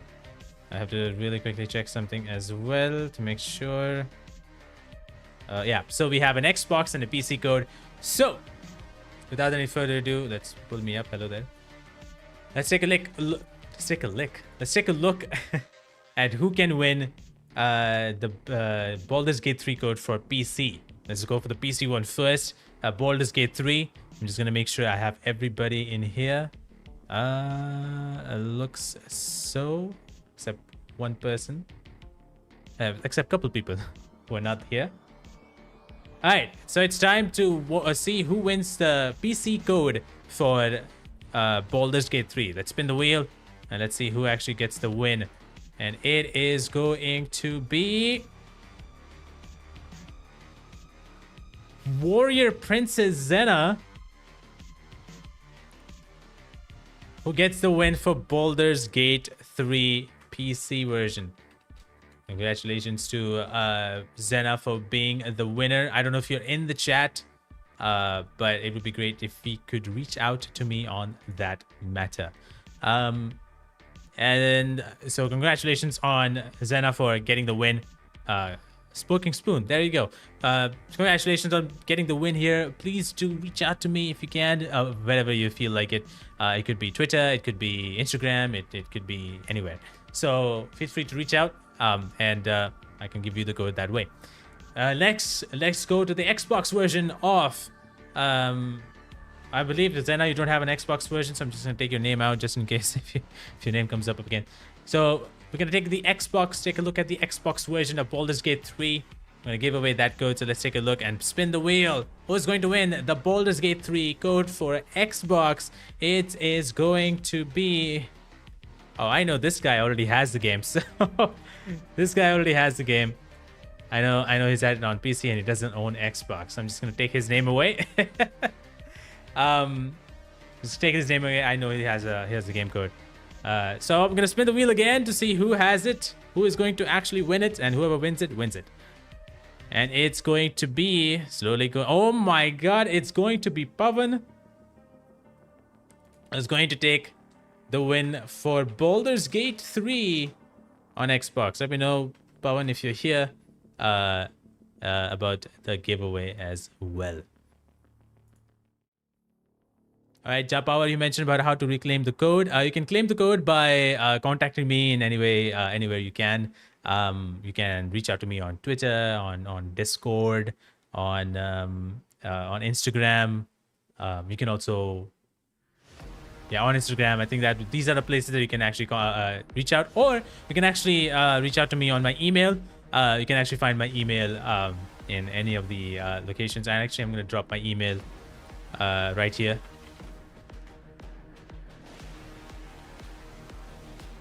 I'm dropping my email here, so if anybody wants to contact me regarding the codes, you can contact me via this email. So Japawa, you can contact me about the PS5 version of Wars Jedi Survivor through that. Zena, you can actually contact me wherever you can, Discord, whatever else can work. If you want to do it via someone else, you can do that as well. Anybody who has won a key, Spursh, Gagan, Pavan, it's amazing. Pavan, Gagan, and Spursh, you guys have won 2 different games. So if you feel free to reach out to me wherever you can, wherever you feel like it. Instagram, Twitter, Discord. You can reach out to me in all those places. Let's see. This is a. I knew this is not the song. God damn it! That was a John Wick song playing. Jesus Christ. But yeah, feel free to reach out to me in any way, anywhere you can, and I will get the codes to you. The only other person I need to reach out to is another one that I do actually know who he is. So yeah, feel free to reach out to me in all these. Congratulations to everywhere. We are connected almost everywhere. Congratulations to every single person who won the giveaways. Congratulations to Pawan, Chris Phoenix, Spursh, and Japawa, Gagan. Thank you all for donating, and congratulations on winning these amazing video games. I hope you guys enjoy all these games that you get to play. Let me know what you think about it. You can let me know anywhere you want.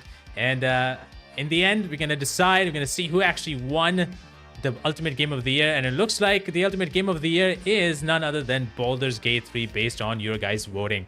Baldur's Gate 3 gets 63% votes out of 19 votes. So wow, that's amazing. Alan Wake 2 is also another game that you guys should definitely take a look. And with that being said, thank you everybody for coming into the show and for watching GameFest Game Awards. This has been an incredible night. This has been an amazing time to celebrate video games, and I'm extremely happy that you guys are here and you guys supported the Project Hope. We raised around $354 for Project Hope. Thank you so much for all of you guys for donating. The stream is the donation is still not ending, so if you can continue to donate, the campaign is not over yet. You can continue to donate, so it would be highly appreciated if you could share the link of this donation to anybody that you can, and help let them know that there's a cause like this and they can help support people to get some mental health care. You can still donate if you want to and continue to do so. But thank you so much, guys, for sticking around. Thank you so much, guys, for coming. I hope you guys enjoyed it. Let me know what you thought of this stream overall, and I would love to let you know from you guys what you guys thought of the stream. Any feedback and any of that stuff, would love to know. I'm gonna hang out here for a few minutes before we end it, and let me know what you guys think. Let me know what you guys thought about it. It was really fun being here. Amazing show. Thank you so much, Pawan, for being here. 63 and 36. Nice. I know, right? It's perfect. 63 and 36. It's perfect. Thanks for the stream. Thank you so much, Snoozy Sushi, for being here, for being a mod as well. Thank you so much for doing that. And Sandeep as well. Thank you so much for modding as much as you could. It was amazing. This was amazing. Thank you so much for doing this. Thank you, Dying Inside. And I apologize if I didn't say hi for that. To you. Love the stream. Thank you so much for doing this. Thank you so much for being here. Amazing show. Thanks for hosting. Thank you for coming by and watching this. Great work. Thanks for the entertainment. Thank you. I hope I'm glad that you find this entertaining, and I'm glad that you enjoyed watching it. Obviously, this GameFest Game Awards is going to be back once again next year in this very same platform, in this very same live stream. We're going to be celebrating games once again next year. We will have some special guests, we will have some creators, and let's see if we can increase the amount of people coming in. If you can get more people in this show, that'd be amazing. If you can get more people, if you can get developers, if you can get anybody, next year is going to be amazing. Before I sign out, before we actually say goodnight to each other and whatever, I just want to say a few things, and I think this is very important. My channel, I just want to say thank you to each and every one of you who have been supportive to this channel, Game in Madness, who have been really supportive for everything that I've done in this channel. My channel has not been the very best for the last few years. Ever since I started back in 2015, till now, till 2021 or 2022, mid 2022, my channel was kind of going up and down. I was not even close to 1,000 subscribers by that point. I was probably 800 or 700 subscribers. And I switched to this podcast, and you guys supported me all throughout. And new guys come along. Some of you found this podcast for the first time. So if you found this episodes for the first time, got to know this channel for the first time, and you have been supportive. You have been really helpful in growing this channel and taking this channel to a height that I never actually thought. By the end of 2022, I was a YouTube partner. By the mid of 2023, my channel crossed 1 million, and now it's almost so close to 2 million views overall. And I'm so close to gaining 4,000 subscribers in my channel. My channel started this year with, I think, around 1,900-ish subscribers, 1,000 subscribers, and it went to 4,000. That's amazing. That's insane. I cannot even begin to thank you. So thank you, all of you, for being here, for watching all these episodes. There's more coming. I cannot believe there's more coming. I think there's 2 coming, 2 more episodes before the year ends. So I'm pretty much excited to go for 53 episodes. Also, there's going to be a special episode of Behind the Voice podcast, which probably is going to be releasing tomorrow. I'll be answering some of your questions related to the podcast, related to this very show, GameFest Game Awards. I'll be talking about the Game Awards and some of the things that's happening in the gaming world. So I'll be doing that special episode just for you guys to connect a little bit. I know there's a lot of people who commented on the Spotify page as well. So if you have any questions regarding the podcast, regarding the channel, regarding anything in general, feel free to let me know wherever you can. Would love to do that. You can actually use #AskBTV. That is Behind the Voice. You can do that if you want to put it on Twitter or whatever. Let me know about the questions. I would love to know those questions. I'd love to answer your questions, to be honest. That is happening, and you probably will be getting it tomorrow. And I'm sticking to a schedule this time around, trying to post every single episode on a Sunday. Every single week. That's a plan that I want to focus on from next year onwards. Lots of things that I want to do next year. I want to try to get in developers into the podcast as well. I want to try to get in some actors from movies or TV shows as well, if that's possible at all. A lot of things that I want to do next year, and I'm super excited to take this journey on there. And at the same time, I'm super excited. Hopefully, it could be possible that I might be going and attending to the Game Awards next year. I don't know if it's possible, but I would love to do that. It would be hilarious, and it would be insane if that actually happens. But yeah, thank you so much, guys, for being here. Thank you so much, guys, for coming by. I hope you have a great night. Thank you for staying up late this long. But I hope you guys have a great night, and there's a lot of things coming up ahead. I'm super excited to see what's next for 2024 and beyond, and I am 100% dedicated to make sure that everything that I'm doing is increased to a level 15, 20, 50, 100, whatever level that there is. So thank you so much for coming, and I will see you guys next year with the next live stream on GameFest Game Awards, and it's gonna be better than ever. Thank you guys so much for coming, and I'll see you guys next time. Take care. Bye-bye. Good night, everybody.